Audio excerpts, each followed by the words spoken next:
तो स्टार्ट करते हैं हमारी क्लास 9th का next chapter, that is constitutional design. ठीक है ना। और इसमें क्या क्या पढ़ने वाले हैं हम, क्या होता है हमारा कॉन्स्टिट्यूशनल डिजाइन, स्टार्ट करते हैं इसको। तो बेटा सबसे पहले ये चैप्टर के बारे में जब हम बात कर रहे हैं तो पहला टॉपिक है दैट व्हाई दिस चैप्टर। कहता है आप पिछले चैप्टर में ये पढ़ चुके हो कि डेमोक्रेसी के अंदर लोकतंत्र थोड़ा बहुत आप जान चुके हो, what is democracy, why democracy. Rulers जो होते हैं ना वो सब नहीं कर सकते जो वो चाहते हैं लोकतंत्र के अंदर खास करके। देखो अगर एक शासन हो जिसे हम मोनार्की कहते हैं, या एक शासन हो जिसे हम डिक्टेटरशिप कहते हैं, जहां एक तानाशाही चलती है और या फिर राज शासन चलता है, तो वहां पर एक रूलर जो करना चाहे अपने देश के साथ, अपने देश के लोगों के साथ, वो कर सकता है। लेकिन बेटा हम ये चीज पढ़ चुके हैं, डेमोक्रेसी के अंदर जो भी एक रूलर है वो नहीं कर सकता जो वो पर्सनली चाहे। ये हम पढ़ चुके थे। कुछ बेसिक रूल्स होते हैं जो नागरिक या सरकार को फॉलो करने पड़ते हैं। कुछ ऐसे बेसिक रूल्स होते हैं जो या तो उस देश के नागरिक या खुद सरकार को भी फॉलो करने पड़ते हैं लोकतंत्र के अंदर, डेमोक्रेसी के अंदर। तो ये सभी रूल्स को हम इकट्ठा कॉन्स्टिट्यूशन कहते हैं। इन सभी रूल को हम इकट्ठा कॉन्स्टिट्यूशन कहते हैं। तो पहले ना इस चैप्टर का बेस बनाएंगे, कॉन्स्टिट्यूशनल डिजाइन, कि जो हमारा कानून है देश का, उसकी किताब है और उसको कैसे बनाया गया, या फिर जब भी कोई देश होता है तो उसमें चीजें कैसे बनाई जाती हैं। First of all we are studying about democracy, and when we are studying about democracy तो पहली चीज यहां बोली कि rulers can not do whatever they want. तो कुछ रूल्स होते हैं जो इस देश के, आप जैसे हम साधारण लोग हो गए हम, और इवन जो सरकार के लोग हैं वो भी उस रूल को फॉलो करते हैं। और वो जो रूल है वो कहां से आए या किसने बनाए या क्या चीज थी, कैसे बने, उसमें हम इस चैप्टर में बात करने वाले हैं, दैट इज अबाउट कॉन्स्टिट्यूशन। जब भी आप वर्ड सुनो कॉन्स्टिट्यूशन, अपने दिमाग में एक चीज ध्यान रखना, रूल्स, इस देश के कानून, संविधान इस देश का कानून। ठीक है। तो हम यहाँ पे जो हमारा संविधान का डिजाइन है कैसे बना वो है ना।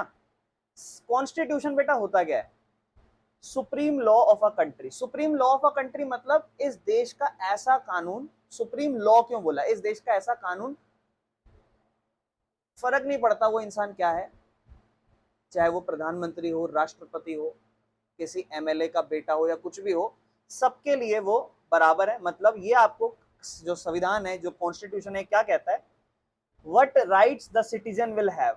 जो संविधान है ना, संविधान एक किताब बना रखी है, मान लो उस किताब में लिखा हुआ है क्या अधिकार नागरिक के पास होंगे, क्या पावर सरकार के पास होगी, कैसे सरकार काम करेगी, ये सभी चीजें कॉन्स्टिट्यूशन में हमें बताई जाती हैं।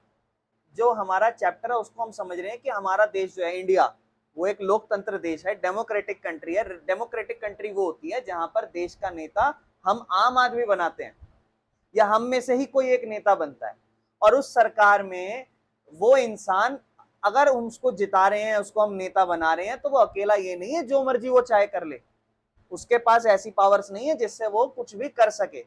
और कुछ रूल्स होते हैं जिसके अकॉर्डिंग उस इंसान को, जो वो इस पूरे देश का राजा बना है, प्रधानमंत्री बना है, वो और इस देश की जो सरकार है या हम लोग हैं आम आदमी, उन सबके लिए कुछ अधिकार या कुछ कानून बने हैं, और उसी कानून को हम कॉन्स्टिट्यूशन कहते हैं। और वो जो कॉन्स्टिट्यूशन है वो हमें क्या दिखाता है, पहली बात वो हमारे देश का सुप्रीम लॉ होता है। सुप्रीम लॉ मतलब ऐसा कानून जो सबके लिए बराबर है। और वो जो कॉन्स्टिट्यूशन है, संविधान है, इस देश का कानून है, वो आपको आपके अधिकार बताता है कि आप क्या क्या कर सकते हो, वो आपको आपकी पावर बताता है, गवर्नमेंट जो है उसके पास क्या क्या पावर होंगी और क्या क्या पावर नहीं होंगी, और गवर्नमेंट कैसे वर्क करेगी ये भी वो कॉन्स्टिट्यूशन में लिखा होता है। ठीक है बेटा। हम इस चैप्टर में क्या पढ़ेंगे, हम इस चैप्टर में पढ़ेंगे how do we need why do we need a constitution, हमें कॉन्स्टिट्यूशन की क्यों जरूरत है। हालांकि ये आप थोड़ा सा फर्स्ट चैप्टर में भी क्लियर कर चुके हो। दूसरा, हाउ आर कॉन्स्टिट्यूशन मेड, ये इस चैप्टर के बारे में।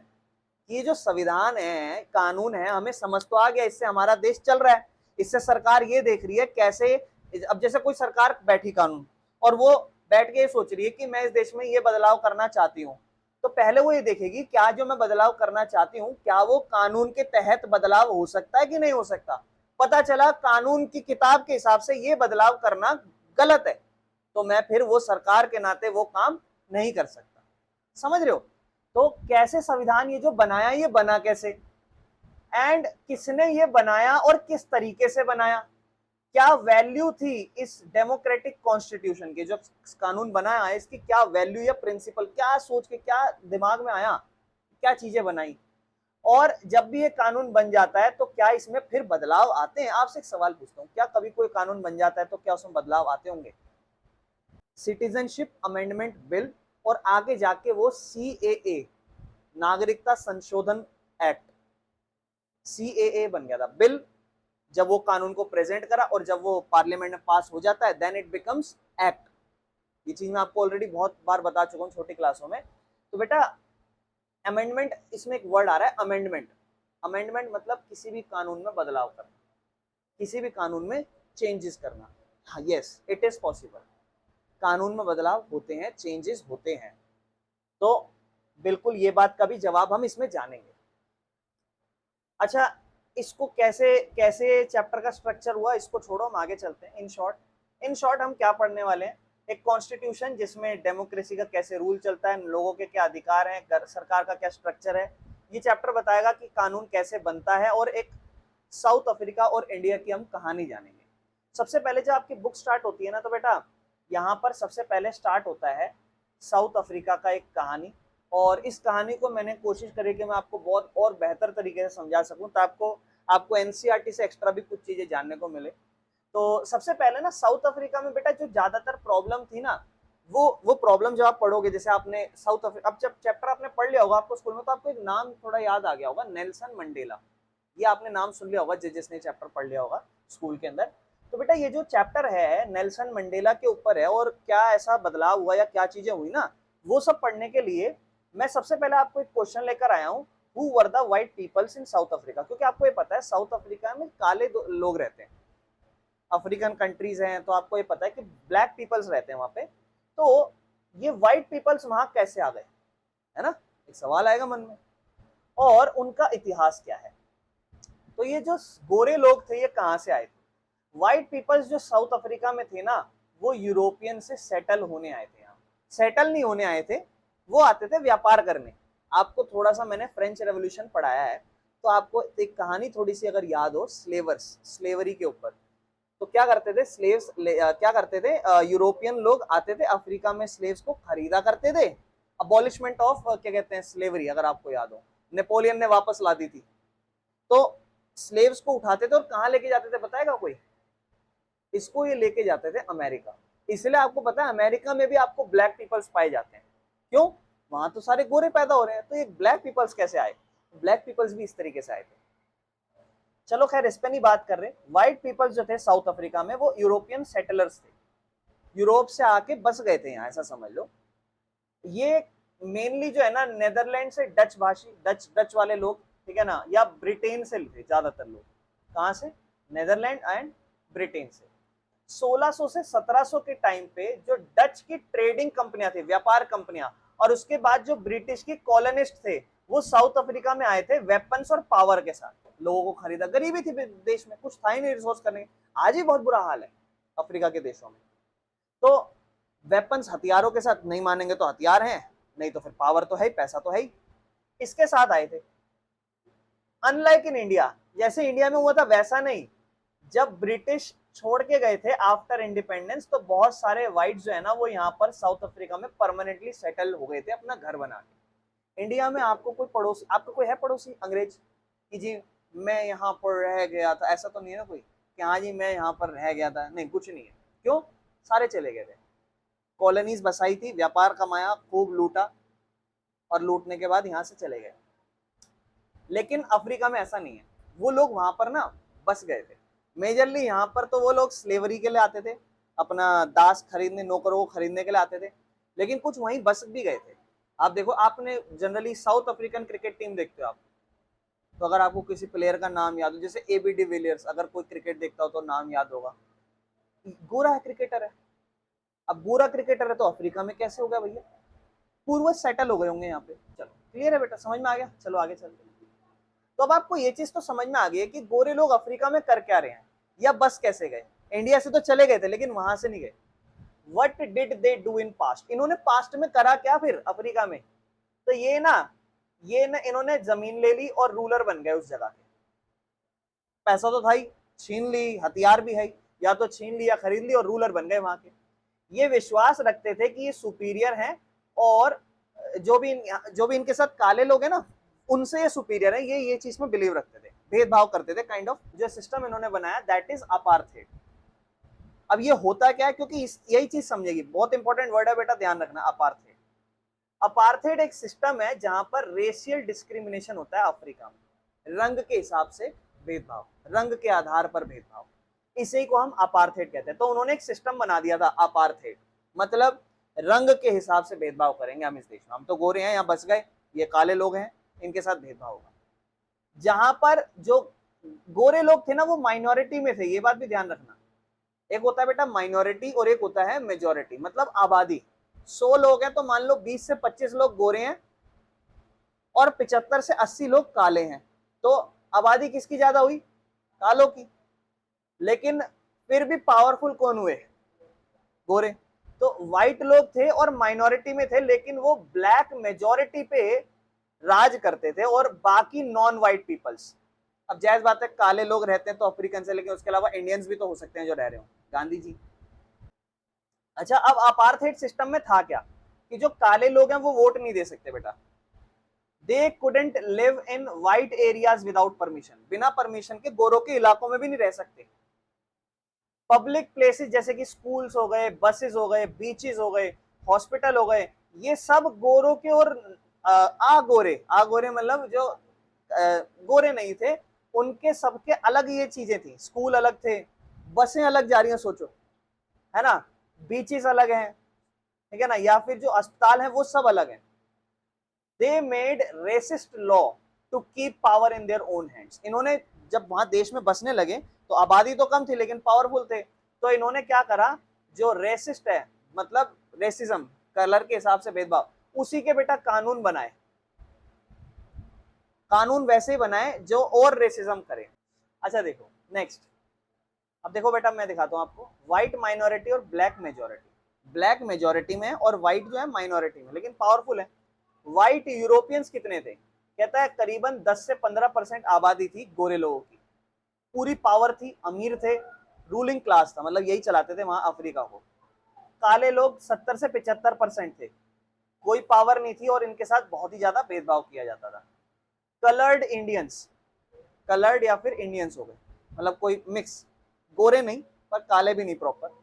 10 से 15% इनकी आबादी थी, कुछ कुछ अधिकार थे लेकिन भेदभाव तो इनके साथ भी होता था, ठीक है। अच्छा, इनका पास्ट क्या था अफ्रीका में, ये तो खैर हम पढ़ चुके हैं, पर फिर भी वही सेम चीज आ रही है, ठीक है ना। देखो जो गोरे लोग थे उनका कॉलोनियल माइंडसेट था, ये व्यापार के तौर पर आए थे और रूलर बन चुके थे, जैसे सेम इंडिया में भी यही हुआ था, लूटने लग गए थे। इनका जो विश्वास था कि जो गोरे लोग हैं ना ये सुपीरियर हैं, काले लोग घटिया हैं, ठीक है ना, यहाँ लिखा हुआ है। They created and maintain a system जहां पर जो गोरे हैं सिर्फ उनके पास एजुकेशन होगी, जॉब्स होंगी, वोटिंग के राइट्स होंगे, जमीन भी इनके पास होंगी, और बाकी सारे जो हैं उनको सेकंड क्लास लोगों की तरह ट्रीट करा जाएगा और उससे भी बुरा। तो जो हमारा टॉपिक है दैट इज, सबसे पहला टॉपिक इस चैप्टर का दैट इज जो अफ्रीका है, साउथ अफ्रीका, यहाँ पर डेमोक्रेटिक। अब आप सोचो कि जैसे हमारे इंडिया में हुआ, हमने देश को आज़ाद करा, फिर अपना खुद का कानून बनाया, ये सब आपको पता है। अफ्रीका में भी ऐसा ही हुआ था। तो अफ्रीका में भी जो डेमोक्रेटिक कॉन्स्टिट्यूशन था, हम उसके बारे में बात कर रहे हैं कि वहां डेमोक्रेसी आई और डेमोक्रेसी वाला कॉन्स्टिट्यूशन आया। तो वो कहानी हम पढ़ेंगे, जहां पर हम पढ़ेंगे नेल्सन मंडेला और उनकी फाइट किसके अगेंस्ट, अपार्थाइड के अगेंस्ट, ठीक है ना। तो पहले हम पढ़ते हैं कि जो हमारे नेल्सन मंडेला भाई साहब है, ये कौन है मेरे भाई, इधर ध्यान दो। एक महान लीडर थे जिन्होंने रेशियल डिस्क्रिमिनेशन के अगेंस्ट फाइट लड़ी थी। जो रेशियल डिस्क्रिमिनेटिव सिस्टम था उसके अगेंस्ट, जिसे हम अपार्थाइड कहते हैं, जो साउथ अफ्रीका में चलता था, उसके अगेंस्ट इन्होंने आवाज उठाई थी। 1964 में, सोचो हमारा देश 1947 में आजाद हो चुका, लेकिन 1964 की बात चल रही है। इनको लाइफ इम्प्रिजनमेंट, जेल कर दी गई। लाइफ इम्प्रिजनमेंट मतलब जिसे हम कहते हैं क्या, उम्र कैद, फॉर अपोजिंग द गवर्नमेंट, सरकार के खिलाफ बोलते थे तो इसको इनको जो है ना वो क्या करा, जेल कर दी, उम्र कैद कर। इन्होंने 27 साल जेल में बिताए थे, जिसे रॉबन आइसलैंड कहते हैं। सोचो एक इंसान ने 27 साल सिर्फ इसलिए कि उसने कोई जुर्म नहीं किया, सिर्फ अगेंस्ट अपने, मतलब कि मेरे साथ भेदभाव मत करो, इसके अगेंस्ट बोला। आप खुद सोचो आपके साथ कोई गलत हो जाए और आप उसके अगेंस्ट बोलो और आपको 27 साल जेल, 1 साल भी नहीं, 2 साल भी नहीं, 10-5 भी नहीं, 27 साल जेल में मतलब बिताने को आपको है, बहुत बड़ी चीज होती है। अपार्थाइड है क्या, तो वही रेशियल डिस्क्रिमिनेशन करना, रेसिज्म करना, कलर के आधार पर लोगों के साथ भेदभाव करना। और कौन करता था, गोरे लोग करते थे, काले लोग या फिर मिक्स लोग के हिसाब से, जैसे इंडियंस हो गए या कोई, उन्हें इंफीरियर ट्रीट करते थे, घटिया ट्रीट करते थे। क्यों क्यों, कलर के हिसाब से, कि तुम गोरे पैदा नहीं हुए तो तुम्हारी गलती है। कहता है सेपरेट बसेस थी, ये सब बेटा हम पढ़ चुके हैं अगर आपको याद हो तो, है ना। इवन जो वहां की सरकार थी ना, उसने ऐसे कानून बना रखे थे कि आप उनके अगेंस्ट प्रोटेस्ट भी नहीं कर सकते। अब जो नेल्सन मंडेला का इम्प्रिजनमेंट का टाइम था, इसके बारे में बात करते हैं। तो इन्हें अरेस्ट किया था बेटा 5 अगस्त 1964 में, 62 में, सॉरी। सबसे पहले अरेस्ट इन्हें 62 में करा है। और इन्हें जो लाइफ इम्प्रिजनमेंट मिला है ना, तोड़ फोड़ करने के लिए, सेबोटाज मतलब तोड़ फोड़ करना या अगेंस्ट जाना सरकार के, उसके लिए इनको 12 जून 1964, डेट याद कर लेना, इसलिए मैंने अलग से रखी है, इनको जेल दे दी, लाइफ इम्प्रिजनमेंट। जबकि अरेस्ट ये 5 अगस्त को हो गए, 2 साल और 2 साल बाद इन्हें कहा गया है कि लाइफ इम्प्रिजनमेंट दी है। अब ये कब छूटे बेटा, 11 फरवरी 1990 को। टोटल इनके 27 साल हो गए जेल में, ठीक है ना। कहां इन्हें रखा गया, रॉबन आइसलैंड प्रिजन में 18 साल तक इन्हें रखा गया 1964 से 82 में। उसके बाद इन्हें ट्रांसफर कर गया पॉल्समूर प्रिजन 1982 से 88 तक। और आखिरी साल इनका विक्टर वर्स्टर प्रिजन में 1990 तक इन्हें रखा गया। जो नेल्सन मंडेला थे वो अपने प्रेजेंट टाइम में क्या करते थे, उन्होंने स्टडी करी थी लॉ के बारे में, ठीक है ना। उन्होंने कुछ इंस्पायर करा था, उनके कुछ फेलो प्रिजनर थे, उन्हें खुश हुए भाई वो देख के कि भाई बंदा, इन्होंने जेल के अंदर भी फ्रीडम और इक्वालिटी की ही सोच अपनी हटने नहीं दी कि चलो मैं 27 साल बाद जाके अपना जीवन ना कहीं और व्यतीत कर लूंगा, या भाई छोड़ो मैं तो अपना बीच बीच पे जाके घूम लूंगा, थोड़ा बहुत हो गया जो होना था। नहीं, ऐसा नहीं।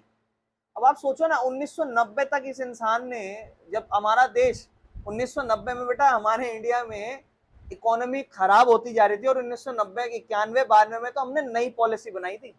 सोच सकते हो आप, जब हमारा देश 1947 में आजाद हुआ था, 90 तक हम लोग तो नई पॉलिसी बना रहे थे। क्यों, क्योंकि हम हमारी डेवलपमेंट ही नहीं हुई थी, बहुत बुरा हाल होता जा रहा था। 1990 में हमने आपको फिर से रिफॉर्म करी, नई पॉलिसी बनाई थी। स्ट्रगल क्या रहा है फ्रीडम का, आजादी का स्ट्रगल क्या रहा है, मतलब सिस्टम अच्छे हैं अभी भी अफ्रीका के, बेटा स्ट्रगल क्या रहा है आजादी का, आजादी का क्या स्ट्रगल रहा जो नेल्सन मंडेला ने करा, लोगों ने कैसे लड़ाई लड़ी। 1950 से ही जो ब्लैक्स थे या इंडियंस थे या कलर्ड पीपल थे, इन्होंने प्रोटेस्ट तो करना शुरू करा था, स्ट्राइक करनी शुरू करी थी, मार्चेस करनी। स्ट्राइक मतलब वही प्रोटेस्ट, रोड पे जाना, धरने करना, कोई काम धंधा करने से बंद कर देना। फिर एक एएनसी थी, अफ्रीकन नेशनल कांग्रेस, एएनसी, जो मेन ऑर्गेनाइजेशन थी, और इस मूवमेंट को, ये जो अगेंस्ट जा रही है ना, इसको लीड कर रही थी एएनसी, नाम याद रखना। बहुत सारे लोग, व्हाइट लोग भी इसको सपोर्ट कर रहे थे अपार्थाइड के अगेंस्ट, मतलब बहुत सारे गोरे लोग भी थे जो कह रहे थे कि हाँ जी भेदभाव गलत है, सही बात है। साउथ अफ्रीकन गवर्नमेंट जो थी ना, वो वायलेंस करती थी इनके अगेंस्ट, कि अच्छा हमारे खिलाफ बोलोगे, लो तुम्हें अरेस्ट करें, टॉर्चर करें, समझ रहे हो। अब एएनसी के बारे में थोड़ा सा लिया है कि एएनसी क्या है, क्योंकि ये वर्ड आ गया था ना, ज्यादा डिटेल्स नहीं हो तो। एएनसी बेटा एक पॉलिटिकल पार्टी थी साउथ अफ्रीका में, जो अपार्थाइड के अगेंस्ट लड़ रही थी, ठीक है। और कब ये बनी थी बेटा, ये 1912 में बन गई थी, ठीक है। और इसे south Africa native national Congress कहा गया था, बाद में इसका 1923 में नाम चेंज कर दिया था और बना दिया था अफ्रीकन नेशनल कांग्रेस। कोई दिक्कत तो नहीं है बेटा। इनका मकसद क्या था, बराबर अधिकार लेना, काले गोरों का भेदभाव खत्म करना। और एएनसी को कैसे फोर्स किया गया, एएनसी ने कैसे फोर्स किया सरकार को कि वो इलेक्शन के लिए राजी हो। यानी कि आप ये चीज भी समझो, हमारे देश में तो चलो आजादी मिली, फिर हमने नई नई सरकार, प्रधानमंत्री, ये सब जो भी हमारे बड़े बड़े नेता थे जिन्होंने आजादी दिलवाई, हमने उन्हीं को ही प्रधानमंत्री, राष्ट्रपति सब बना दिया। लेकिन अफ्रीका में ऐसा नहीं हुआ। अफ्रीका में कौन शासन चला रहा है? गोरे लोग। उन्हें काले लोगों ने बोला कि भाई ये हटाओ सिस्टम जो पहले आपका सरकार है, इलेक्शन लड़वा लो, इलेक्शन लड़वा लो, हम लोग भी खड़े होंगे, आप लोग भी खड़े होंगे, सबका बराबर वोट रखो, जो जीतेगा उसकी सरकार बना देगा। आपको पता है जो साउथ अफ्रीकन टीम है ना, उसमें जो क्रिकेट टीम है उसमें भी एक रूल है, सारे गोरे लोग नहीं खेल सकते, सारे काले लोग नहीं खेल सकते। 4-5 या 5-6 लोग हैं, एग्जैक्ट नंबर नहीं पता, 4-5 या 5-6 लोग हैं अफ्रीकन, मतलब ब्लैक पीपल्स खेलेंगे टीम में। सोचो ये लॉ है। कंटिन्यूस स्ट्रगल चला था बेटा, इन्होंने लगातार 1940 से प्रोटेस्ट करा था इन्होंने, एएनसी ने। एएनसी मतलब अफ्रीकन नेशनल कांग्रेस। और इन्होंने स्ट्राइक भी करी थी, मार्चेस भी करी थी, हड़ताल भी रखी थी, है ना, जिसे सिविल डिसोबीडियंस कहते हैं। आप थोड़ा बहुत पढ़ चुके हो, महात्मा गांधी ने भी चलाया था सिविल डिसोबीडियंस, है ना, जो भी अंग्रेज कहते हैं करने को वो चीज मत करो, घराने पे आ जाओ, उनके कपड़े मत पहनो जो उनके दिए गए, उनके द्वारा बनाए गए जो भी बिजनेस है उनका यूज मत करो। अच्छा, इसको बैन भी कर दिया था बेटा 1960 में। अब जायज बात है, जो सिस्टम चल रहा है अपार्थाइड, उसमें जो भी भेदभाव है आपने चला रखा कालों के अगेंस्ट, और जब काला कोई बोलता हुआ नजर आएगा तो आप चाहोगे ना उसकी आवाज को बंद करना। तभी तो आपने नेल्सन मंडेला को 1962 में जेल में डाल दिया। तो खुद सोचो, इसको बैन भी कर दिया था, लेकिन ये अंडरग्राउंड छुप छुप के काम कर रही थी, जैसे हमने याद है जेकोबिन क्लब फ्रेंच रेवोल्यूशन में पढ़ा था वैसे। व्हाइट गवर्नमेंट सोचती थी कि एएनसी जो है ना वो गिव अप कर देगी, हार मान जाएगी, लेकिन उसने नहीं हार मानी। एएनसी ने एक आर्म्ड विंग बनाई, जिसको ये नाम दे रखा है 1961 में। और जब पीसफुल प्रोटेस्ट जो है ना क्रश्ड हो गया था वायलेंटली, तो एएनसी ने अपने मिलिटेंट रेजिस्टेंस भी लाए थे। मतलब उन्होंने पीसफुल देखा कि पीसफुल हम स्ट्राइक करेंगे, आराम से पीसफुल चलाएंगे, आराम आराम से बोलेंगे आजादी दे दो, हमारे को बराबर ट्रीट करो, ये सब। लेकिन जब उन्हें लगा कि हमारी बात नहीं सुनी जाएगी, तो उन्होंने ऑलरेडी सेना तो तैयार कर रखी थी और उन्होंने मिलिट्री हमले भी किए थे। टारगेट क्या क्या थे उनके? गवर्नमेंट की बिल्डिंग्स, है ना, आर्मी के डिपोट्स, मतलब जहां जहां उनकी सेनाएं खड़ी हैं गोरों की, वहां पर, सिविलियंस पे नहीं, गोरे लोगों पे नहीं। और उन्होंने ये दिखाया कि भैया जब तक अपार्थाइड एंड नहीं होगा तब तक हम लड़ते रहेंगे, कोई दिक्कत। इंटरनेशनल प्रेशर बहुत ज्यादा इंपॉर्टेंट है। अब आप खुद सोचो, इस टाइम पे लगभग हर देश कैसा हो चुका है, हर देश आजाद है, डेमोक्रेटिक है, मोस्टली कंट्रीज, ऐसा कोई देश ही नहीं है, बहुत बहुत कम ही देश है जहां अभी भी राजाओं का शासन चलता हो। अमेरिका जैसा बड़ा एक डेमोक्रेटिक कंट्री है, इंडिया जैसी बड़ी डेमोक्रेटिक कंट्री है, और यहां पर अभी भी क्या चल रहा है? अपार्थाइड, डिस्क्रिमिनेशन, काले गोरों के बीच में। तो एएनसी ने ग्लोबल सपोर्ट अर्न करा। कैसे? एएनसी, सोचो, एएनसी अफ्रीकन नेशनल कांग्रेस, वहां की सरकार नहीं, एएनसी। कैसे? जैसे यूएन, यूनाइटेड नेशन, उसने भैया इनके अगेंस्ट रेजोल्यूशन पास करे कि भैया ये अपार्थाइड सिस्टम गलत है। कॉमनवेल्थ गेम्स आप सुनते हो ना, और ईयू, इसे साउथ अफ्रीका को बैन कर दिया, बोले साउथ अफ्रीका नाम की टीम खेलेगी नहीं कॉमनवेल्थ गेम्स या इन सब में। स्पोर्ट्स बॉडीज, साउथ अफ्रीका को ओलंपिक्स, क्रिकेट और फीफा, इन सबसे बैन कर दिया। फॉरेन कंपनीज ने अफ्रीका में इन्वेस्ट करना बंद कर दिया। अब ये सब क्या दिखा रहा है? कि एएनसी को सपोर्ट मिल रहा है, इन काले लोगों के साथ गलत हो रहा है।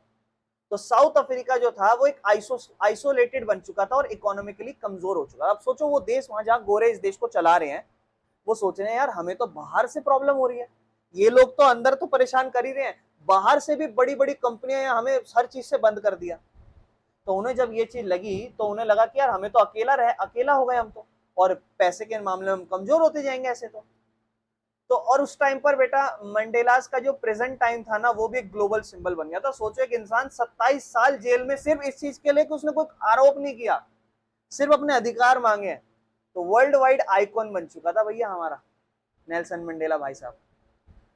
Free Mandela, hashtag free Mandela, ये सीन चल रहा था। मूवमेंट जो है ना, यूनिवर्सिटीज, चर्चेज, एक्टिविस्ट, हर जगह चल रहा था कि हमारे मसीहा को छोड़ो भैया जेल से, बहुत टाइम हो गया। इस वजह से अपार्थाइड गवर्नमेंट जो है ना वो वर्ल्ड में इविल लगने लग गई थी, सबको विलन दिखने लगी थी कि देखो कितने गंदे लोग हैं, छी पापी लोग, ऐसे ऐसे। और इंटरनल प्रोटेस्ट भी बढ़ रहा था side by side. Internal protest मतलब अंदर तो वो लड़ी रही है ना एएनसी, तो या बाकी लोग तो काले लोग लड़ ही रहे हैं। 1980 में नॉट ओनली एएनसी, लेकिन जो स्टूडेंट है, ट्रेड के यूनियंस है, चर्चिज हैं, काले लोग हैं, जो वर्कर हैं, उन सब ने प्रोटेस्ट करने स्टार्ट कर दिए थे। कंट्री लगभग सिविल वॉर की सिचुएशन में पहुंच गई थी। एक ऐसा सिचुएशन जहां पर एक ही देश और एक ही देश में दो समूह आपस में लड़े, इसे सिविल वॉर कहते हैं। और उसके बाद ये भी होने लगा था, सीक्रेट टॉक्स होने लगी एएनसी और गवर्नमेंट के बीच में। अब एएनसी को थोड़ा थोड़ा लगा कि भैया हमारा सपोर्ट तो मिल रहा है, अब एएनसी और इनके बीच में 1980 के आखिरी में साउथ अफ्रीकन गवर्नमेंट जो थी ना, उनने चुपचाप से मंडेला और एएनसी के साथ बात करनी शुरू करी और ये रियलाइज करा कि वॉयलेंस तो नहीं रुकने वाला, एएनसी नहीं रोकने वाली। हम जो वॉयलेंस कर रहे हैं ना एएनसी के खिलाफ, मार रहे हैं इन्हें, काले लोगों को, ये तो हो नहीं पाएगा, चलो बात करना शुरू करें। यानी कि अब ये वॉयलेंस नहीं, अब ये वार्तालाप करने पे आ गए। क्योंकि एक टाइम तक जब प्रोटेस्ट कर रहे थे वो तो इन्होंने वॉयलेंस कर दिया था, फिर उन्होंने भी करा था, भैया याद है आपको, उन्होंने भी आर्मी बना ली थी अपनी। लेकिन जायज बात है, एक देश की सरकार है, पावरफुल लोग हैं, इन्होंने दबा दिया होगा। लेकिन अब इन्हें लगा कि ये वॉयलेंस नहीं रुकेगा, हमें नुकसान ही होता जाएगा, सिविल वॉर बढ़ जाएगी, आगे से बाहर का देश हमें कोई सपोर्ट नहीं कर रहा, प्रॉब्लम आ जाएगी, हमें बात करनी पड़ेगी। एक ब्रेक थ्रू आया बेटा 1990 में। बात होनी शुरू 1980 से हो गई है, लेकिन ब्रेक थ्रू आया 1990 में। ईयर है एएनसी का बैन जो है ना वो हटा दिया, एएनसी पे जो बैन लगा रखा था वो हटा दिया। नेगोशिएशंस होने लगी एएनसी और सरकार के बीच में, और इसी टाइम पे मंडेला को भी, आप खुद सोचो, 1990 में तो रिलीज करा जेल से, ये भी हो गया। और 1994 में इलेक्शंस एग्री हो गए कि भैया इलेक्शंस करेंगे। 4 साल के बाद अपार्थाइड गवर्नमेंट जो है ना वो, तो उसने बोला कि हम जो अपार्थाइड लॉ लगा रखे हैं भेदभाव वाले, इसको आज हम बंद कर देते हैं, अब से जो हम डिस्क्रिमिनेशन कर रहे हैं इसे हम खत्म कर देते हैं। डेमोक्रेटिक इलेक्शंस रखे गए 1984 में, एक इंसान एक वोट करेगा हर रेसिस के आगे, मतलब चाहे वो मैटर नहीं करता वो किसी भी कलर का हो। और एएनसी, ऑब्वियस सी बात है, मेजोरिटी थी देश के अंदर, किसको ही जीतना था, एएनसी को ही जीतना था, और क्योंकि खुद गोरे भी तो सपोर्ट कर रहे थे ना, तो मंडेला को फिर प्रेसिडेंट बनाया। लो भाई साहब, 27 साल के आपने, बड़ा स्ट्रगल है बेटा। समरी क्या है कि जो अपार्थाइड गवर्नमेंट है वो एक प्रेशर में आ गई थी, बाहर से भी अंदर से भी, और उसने एग्री करा कि नेल्सन मंडेला को छोड़ देंगे और एक इंसान एक वोट को अलाउ कर देंगे। बेटा कोई दिक्कत है, समझ में आया? मैंने पूरी कोशिश करी है कि आपको ये स्टोरी मोड में चीजें समझ में आए, ठीक है, ताकि आपको एसएसटी बोर ना लगे। बोर तो नहीं हो रही ना, नींद वींद तो नहीं आ रही ना? इसके बाद बेटा क्वेश्चन है हमारा आगे है कि अपार्थाइड गवर्नमेंट ने किया क्या। तो बेटा वही सारी चीजें हैं, मैं ऑलरेडी समझा चुका हूँ, थोड़ा सा रिपीटेड है कि इन्होंने एएनसी को इलीगल कर दिया था, ये सारी बातें अगर आपको याद हो, है ना, ये सभी हम पढ़ चुके हैं। एएनसी ने अंडरग्राउंड काम शुरू कर दिया था, है ना, और साउथ अफ्रीका के बाहर से भी वो इसको चलाते थे। बाकी विक्ट्री हुई थी, अपार्थाइड सिस्टम एंड कर दिया था। 1994 में इलेक्शंस हुए थे, इलेक्शंस में कौन जीती थी? एएनसी जीत गई थी, मेजोरिटी मिली थी वोटिंग में, और प्रेसिडेंट किसको बनाया था? Nelson Mandela. सोचो 1994 में ये देश आजाद हुआ है, birth of a new democracy, और फिर ऐसे अब क्या डेमोक्रेसी आ गई। लेकिन बेटा ये भी तो समझना जरूरी है कि इसके बाद क्या बदलाव होंगे। क्या गोरे लोग वापस चले गए? नहीं, ये तो हमें पता है नहीं गए होंगे, क्योंकि आज भी हमें दिखते हैं वहां पे वाइट पीपल्स। लेकिन इंडिया में तो ऐसा नहीं हुआ था। इंडिया और इंग्लैंड, अफ्रीका में ये बदलाव था। पढ़ते हैं क्या चेंज हुआ। कहता है अच्छा ये तो हम पढ़ चुके हैं ऑलरेडी, है ना, ये तो हो गया बेटा। नया संविधान बनाया, जितनी भी पार्टीज थी। अच्छा देखो ये भी एक है, गोरे लोग और काले लोग मिलकर बैठे अब, और एक नया कानून बनाया उन्होंने। 2 साल लगे डिस्कशन में और डिबेट्स में, और नया कानून जो है ना उसने एक्सटेंसिव राइट्स हर लोगों को दिए, कोई बदला नहीं लिया ब्लैक पीपल्स ने। ऐसा नहीं कि इन्होंने हमारे साथ गलत करा, इन्हें तो भगाओ या हटाओ, नहीं, उन्होंने कोई बदला नहीं करा। उन्होंने तो बल्कि उनको फॉरगिव कर दिया कि जो तुमने हमारे साथ इतने साथ गलत करा, let just forget about that, unity, मिलके रहते हैं। स्पिरिट क्या थी बेटा? जो साउथ अफ्रीका का कानून बना उसमें स्पिरिट क्या निकली? We shall never repeat the injustice of our racist and brutal past. हमें वो नहीं करना चाहिए जो हमारे साथ इनजस्टिस हुआ रेसिज्म के वजह से, या जो हमारा बुरा पास्ट था। अब हम भी तो काले लोग हैं, हम भी तो चाहे उनके अगेंस्ट लड़ सकते हैं, हम भी तो अब उनको माइनॉरिटी में लाके उन्हें उनके साथ डिस्क्रिमिनेशन करते हैं ना, क्या हो गया? नहीं, हमारे साथ जो हुआ वो हम नहीं दोहराएंगे। हम एक कंट्री बनाएंगे जो इक्वल होगी हर काले और गोरे लोगों के, हर आदमी और औरत के लिए, नेल्सन मंडेला की भाषा थी। क्लियर है बेटा? क्या क्या हम साउथ अफ्रीका की स्टोरी से सुनेंगे कि जो दुश्मन भी थे ना वो भी मिलके काम कर सकते हैं, सुख शांति और लोकतंत्र ला सकते हैं। एक संविधान लाएंगे जो यूनाइट करेगा जो डिवाइडेड सोसाइटीज है, जो सोसाइटी ऑलरेडी अलग हुई पड़ी है उन सबको इकट्ठा करेगा, और एंश्योर करेंगे कि कोई भी ग्रुप डोमिनेट नहीं करे किसी और को, सबको बराबर अधिकार या जस्टिस मिले। और नया संविधान अपना लिया था बेटा, 2 साल लगे थे, 1994 में जीते तो नया कानून 96 में बन गया होगा बेटा। और उसके अंदर क्या क्या आया? इक्वालिटी है ना, जस्टिस, इंसान के अधिकार, ह्यूमन राइट्स, नॉन रेशलिज्म, मतलब रेसिज्म नहीं होगा वो चीज, और सबको बराबर अधिकार मिलेंगे, मैटर नहीं करता रिगार्डलेस ऑफ द स्किन और कलर, सबको बराबर ट्रीट करेंगे। इसके बाद बेटा एक ये टॉपिक है TRC, truth and reconciliation commission, TRC. ये डेस्मोंड टूटू इन्होंने चलाई थी। इन्होंने क्या करा था? जस्टिस लाने की कोशिश करी थी बिना रिवेंज के, और इन्होंने जो भी अपार्थाइड के विक्टिम्स थे, जिनको जो शिकार हुए थे अपार्थाइड सिस्टम के अगेंस्ट, उनको इन्होंने अलाउ करा कि आप बोलो, अपनी आवाज रखो, बताओ आपके साथ क्या हुआ। और इन्होंने अलाउ करा जो लोग क्राइम्स कमिटेड कर रहे हैं वो अपना क्राइम कन्फेस कर सकते हैं और माफी मांग सकते हैं, हम माफी दे देंगे। तो इन्होंने कहा जो लोग दुख दर्द पीड़ा सहकर आए हैं वो अपने दुख दर्द पीड़ा बताओ, और जो लोग अपने क्या कहते हैं क्राइम करे हैं, गलत करा है, वो अगर अपनी गलती मानते हैं दे कैन एक्सेप्ट और बता सकते हैं। इससे क्या हुआ ना, देश ना, जो हेट था लोगों के बीच में, जब एक काला इंसान अपने दुख दर्द बताएगा तो गोरा इंसान इंसान ही है, उसको महसूस होगा, या गोरा इंसान जिसने गलत करा है वो अपने गलती को अगर सामने मानेगा तो गुस्सा तो आएगा। लेकिन now we are looking forward to make someone feel equal na, then we have to think about it, then we can't hate someone, we just let it go कि forgive कर दो, कोई बात नहीं। तो वही चीज हुई ताकि लोगों के मन से जो हेट है वो कम हो जाए। ठीक है बेटा? सोशल और इकोनॉमिकल क्या बदलाव आए बेटा? एक तो वही कि भले ही वहां पे पॉलिटिकल आजादी मिली, पॉलिटिकली क्या हुआ बेटा? आजादी हुई, लेकिन एक प्रॉब्लम थी, गरीबी। बहुत सारे डिस्क्रिमिनेशन के हिसाब से तो भैया लोग गरीब हो चुके थे, काले लोग तो अब जायज बात है गरीब ही हैं अभी भी, क्योंकि शुरू से बराबर नहीं ट्रीट करा। सेम यही इंडिया में आप इसको कैसे देख सकते हो? रिजर्वेशन। मैं इस पे ज्यादा डीपली नहीं बोलूंगा, पर हाँ ये एक तरीका हो सकता है सोचने का, लेकिन मैं अपना कोई पक्ष नहीं रख रहा इस चीज पे। ठीक है, मैं जस्ट एक बता रहा हूँ। एजुकेशन गैप, काले लोगों के पास तो एजुकेशन ही नहीं थी, ये कितनी बड़ी प्रॉब्लम है। जॉब इनइक्वालिटी, व्हाइट लोग तो अभी भी ज्यादातर बिजनेस या जॉब संभाल रहे हैं, इकोनॉमी तो वही चला रहे हैं। या क्राइम या इनइक्वालिटी, जो क्राइम हो रहा है या इनइक्वालिटी, वो तो अभी भी शहर में बड़ा इश्यू था। ठीक है ना? तो क्या ऐसा हुआ था भैया जो आजादी के बाद भी फेस हुआ? क्योंकि एक चीज तो अभी भी चलेगी ना। और क्या आपको लगता है कि हर इंसान के मन में भेदभाव खत्म हो गया होगा? नहीं, गोरा तो अभी भी भेदभाव कर ही रहा होगा, काला तो भी, लेकिन एक बना रखा है कि अगर तुम्हारे साथ भेदभाव हुआ तुम इस पर रिपोर्ट कर सकते हो, ये तो कानून बन गया ना अभी। ग्लोबल रिकॉग्निशन और इंस्पिरेशन हुए।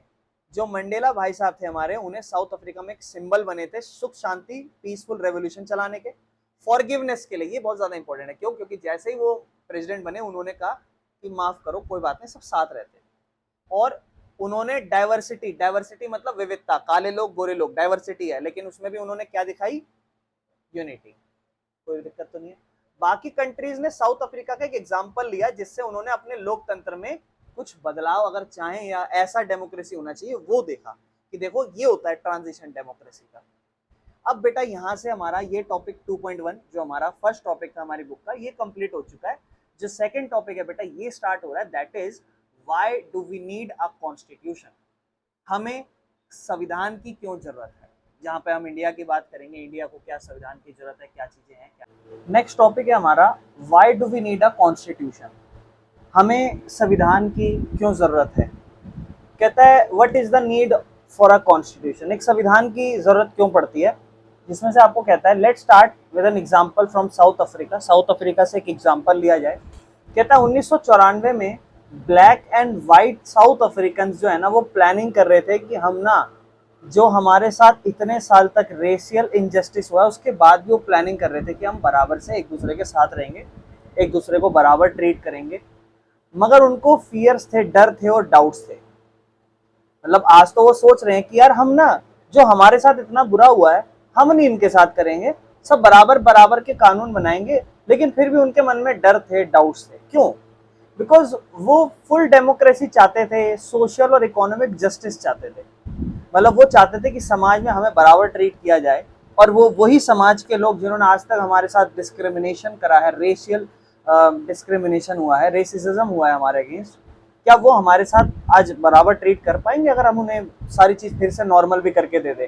बड़ी मुश्किल से तो आज हमें आज़ादी मिली है इन लोगों के खिलाफ, क्या हमें इन्हें भगा नहीं देना चाहिए वापस से? तो white wanted to protect their lands and privileges, और गोरे ये भी चाहते थे कि यार हम लोग यहाँ हैं तो कम से कम हमारी जो जमीन उमीन है ऐसा ना हो कि हमारी जमीनें छीन लेंगे, हमने इतने टाइम से कमाई है या जो भी है, या जो हमारे अधिकार है वो चाहते थे वो प्रोटेक्टेड रहे।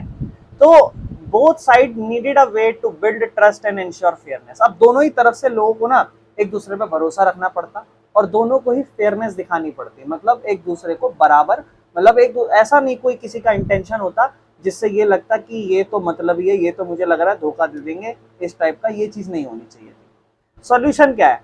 सॉल्यूशन सिंपल है, उन्होंने संविधान लिखा। उन्होंने कहा भैया देखो, तुम्हें भी डर है, हमें भी डर है, आज मैं कुछ और कह रहा हूँ कल को मैं पलट जाऊं, या तुम्हें डर है, एक काम करते हैं कानून लिख देते हैं जो सबको बराबर देखे, और फिर जब सबको बराबर देखोगे तो फिर चीजें सही रहेंगी। तो उन्होंने कॉन्स्टिट्यूशन लिखा जिस वजह से उन्होंने हर ग्रुप के अधिकार लिखे, चाहे वो कैसा काला हो, गोरा हो, कुछ भी हो, या गवर्नमेंट जो सरकार है उसके पास क्या क्या पावर्स होंगी, या rules that everyone must follow, ऐसे रूल जो हर इंसान को फॉलो करने पड़ेंगे, डिपेंड नहीं करता वो कौन सा बंदा है, क्या है क्या नहीं है, सबके लिए बराबर।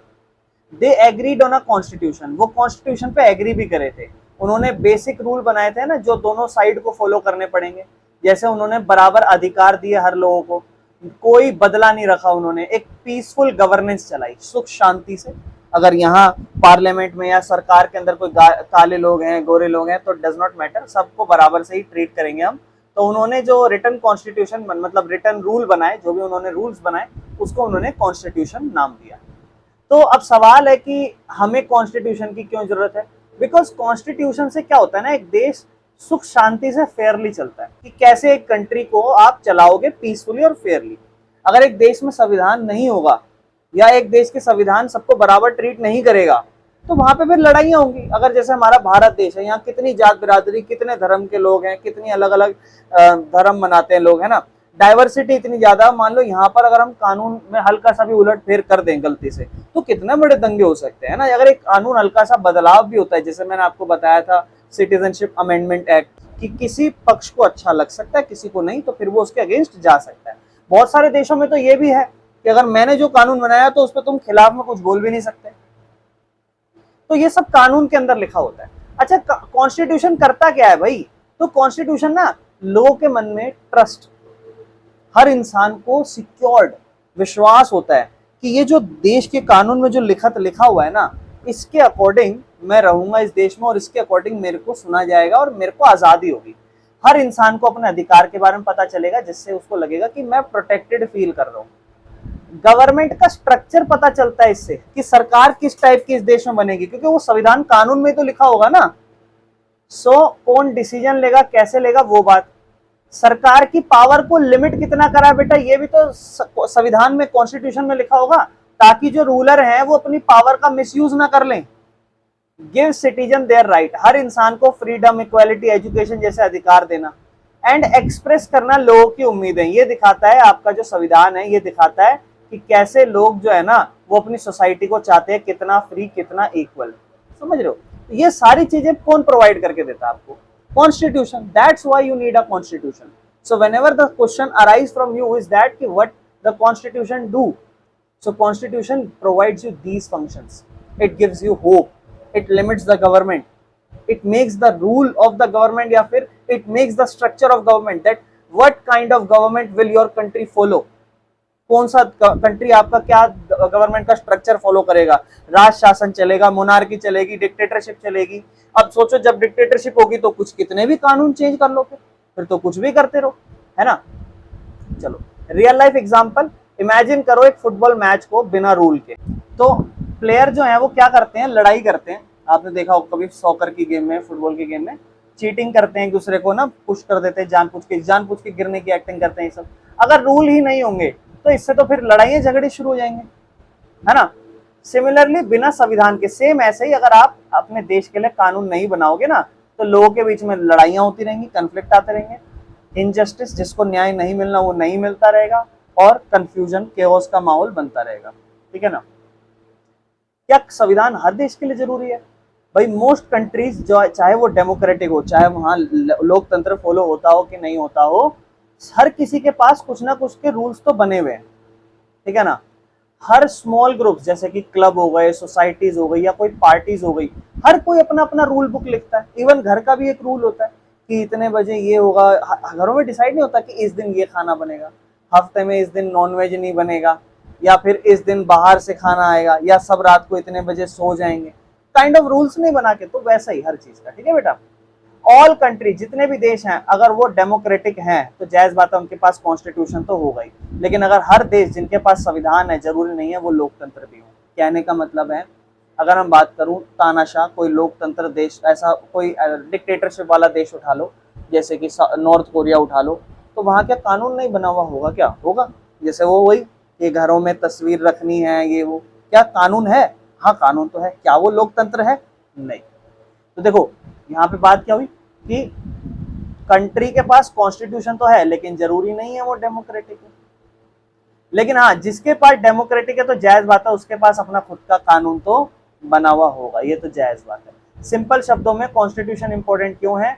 क्योंकि ये आपको इंस्ट्रक्शन देता है, इंस्ट्रक्शन मैनुअल होता है आपकी कंट्री का, कि आपका देश कैसे चलेगा, वो उसकी किताब में पढ़ लो, कानून की किताब में, ठीक है ना। बिना without it rulers can become dictator. अगर मान लो कानून ही ना हो एक देश में, मान लो आपके घर में क्या होता है, जैसे आपके मम्मी पापा होते हैं तो आप क्या तरीके से रहते हो, लेकिन जैसे आपके घर वाले बाहर जाए तो आप ऐसा होता है कि अब तो मैं कुछ भी कर सकता हूँ, है ना। जैसे आपके घर वाले बोल के गए बेटा ये थोड़े से बर्तन मांज देना, ये कर देना, आप अपने हिसाब से। अब घर वाले हो तो जबरदस्ती बोल बोल के, चलो बेटा थोड़ी सफाई करो, चलो ऐसे पढ़ाई करो, चलो चीजों को सब सॉर्टेड रखो आराम से, है ना, समेट के रखो।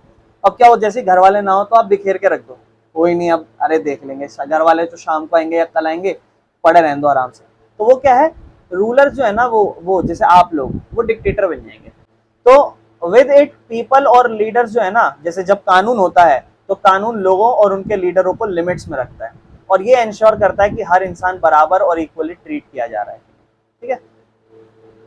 एक्स्ट्रा क्या, जैसे India constitution is one of the longest written constitution. ध्यान रखना, जो भारतीय हमारा संविधान है ना, वो सबसे लंबा लिखा हुआ लॉन्गेस्ट रिटन कॉन्स्टिट्यूशन है वर्ल्ड के अंदर, ठीक है ना। और इसके अंदर जो बदलाव है अमेंडेड, देखो मैंने बोला था ना चेंज करना, 100+ टाइम्स, 100 से भी ज्यादा बार भारतीय कानून में बदलाव किए जा चुके हैं, ठीक है ना।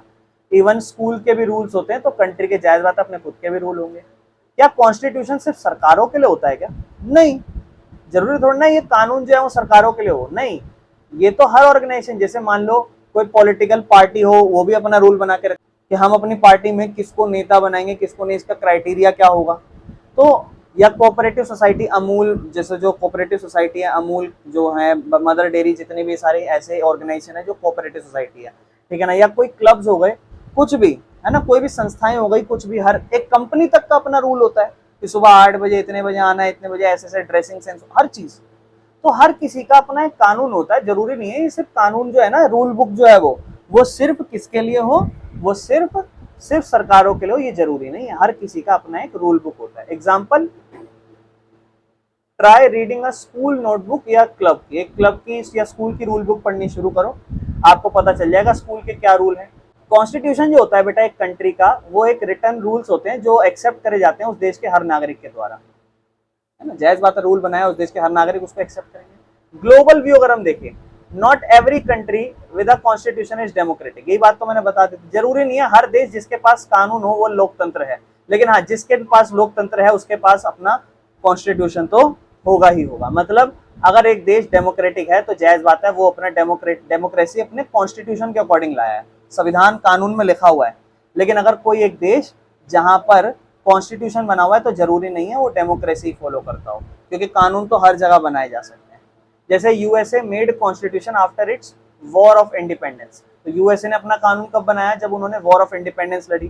फ्रांस ने बनाया रेवोल्यूशन के बाद, आपको याद है फ्रेंच रेवोल्यूशन, आप बार बार बना रहे थे कि नहीं बना रहे थे कानून, है ना। सिंस देन ऑलमोस्ट हर democratic follow this model. Next topic पे चलते हैं, मेकिंग ऑफ इंडियन कॉन्स्टिट्यूशन। अब देखो हमने अफ्रीका की बात कर ली और हमें संविधान कानून की जरूरत क्या, हमने उस पर ही बात कर ली, क्योंकि हमारा चैप्टर है कॉन्स्टिट्यूशनल डिजाइन। मतलब जो हमारा भारतीय कानून है वो कैसे बनाया, किन लोगों ने बनाया, कैसे क्या क्या चीजें कहाँ कहाँ से लाए, क्या क्या है, उस बारे में हम बात कर रहे हैं। तो जायज बात है अब हम इंडियन कॉन्स्टिट्यूशन को कैसे बनाया उस पर बात करेंगे। तो बैकग्राउंड की अगर हम बात करें, what was the situation when India become independent, जब भारत देश आजाद हुआ 15 अगस्त 1947, तो उस टाइम पर ऐसा क्या सिचुएशन था हमारे पास, उसके बारे में थोड़ा पढ़ते हैं। तो बोलते हैं India was just becoming a free country, India एक फ्री आजाद देश बनने जा रहा था। तो people were not yet citizens, जो वहां के लोग हैं वो वहां के नागरिक नहीं थे अभी। मतलब आप लोग इंडिया में ही रह रहे हो पर अभी ऐसा नहीं डिसाइड कि मैं भारत का नागरिक हूं या कहाँ का हूं, समझ रहे हो, है ना। They were moving from being subject under to the citizens, मतलब अब अभी हम ब्रिटिश के अंडर हैं और अभी हम लोकतंत्र के अंदर जा रहे हैं। तो वो कोई ऐसा नहीं था कि वो नागरिक हैं किसी एक देश के, अभी तक वो ब्रिटिश रूल के अंडर थे, अब वो डेमोक्रेसी, मतलब अभी तक तो वो एक तरीके से सब्जेक्ट थे ब्रिटिश के अकॉर्डिंग, लेकिन अब वो नागरिक बनने जा रहे हैं लोकतंत्र के अकॉर्डिंग, ठीक है ना। तो the country was born with partition based on religion, क्योंकि जैसे हमारा देश आजाद हुआ सबसे बड़ी प्रॉब्लम क्या आ गई थी? पार्टीशन। पार्टीशन मतलब बंटवारा, सबसे बड़ी प्रॉब्लम तो यही आ गई थी, धर्म के आधार पर रिलीजन। तो सोचो कितनी बड़ी प्रॉब्लम नहीं हो गई होगी, क्योंकि सोचो हम उससे पहले कानून जब बनाना भी शुरू कर दिए होंगे तब तक तो देश बंटवारा ही नहीं हुआ, तो तब तक तो हिंदू मुस्लिम सारे बैठ के कानून बना रहे होंगे और बाद में वो बोले कि नहीं हम तो अपना अलग लेके जा रहे हैं। कहता लगभग 10 लाख लोग मारे गए थे पार्टीशन के वायलेंस में, और लगभग 500 प्रिंसली स्टेट से उन्हें मर्ज कर दिया गया था इंडिया या फिर पाकिस्तान के अंदर। और फ्यूचर तो भैया बड़ा ही अनसर्टेन था, पता नहीं क्या होने वाला है क्या नहीं होने वाला। जो मेकर्स थे कानून के उनको एंजाइटीज हो रही थी प्रेजेंट और फ्यूचर को देख के कि भैया पता नहीं क्या होगा क्या नहीं होगा, समझ रहे हो। बट इंडिया के पास एक बहुत बड़ी एडवांटेज थी, प्री एग्जिस्टेंट कंसेंसस। मतलब ये क्या चीज थी, इंडिया के पास ऐसी क्या जो है एडवांटेज थी? बोलते हैं साउथ अफ्रीका जैसा नहीं था, इंडिया ने ना उनको बिल्ड नहीं करना पड़ा एक बेसिक एग्रीमेंट फ्रॉम स्क्रैच। मतलब why? Because during the freedom struggle leaders already discussed what India should be like. अगर आपको याद हो, आपने क्लास 8 में थोड़ा बहुत पढ़ा हुआ है कि बहुत से लोग तो पहले से, जैसे याद है एक टाइम ऐसा आया था जब उन्होंने बोला था 1931-30 के टाइम पे, जब उन्होंने बोला था हमारा देश तो आजाद होने वाला है, हम इस दिन आजादी मनाएंगे। अगर आपको याद हो, आजादी के 15-16 साल पहले डिसाइड कर लिया था कि ये दिन हमारा आजादी का दिन होगा, इस दिन हम अपने देश की आजादी मान लेंगे अंग्रेजों से। ऐसा कुछ हुआ नहीं था।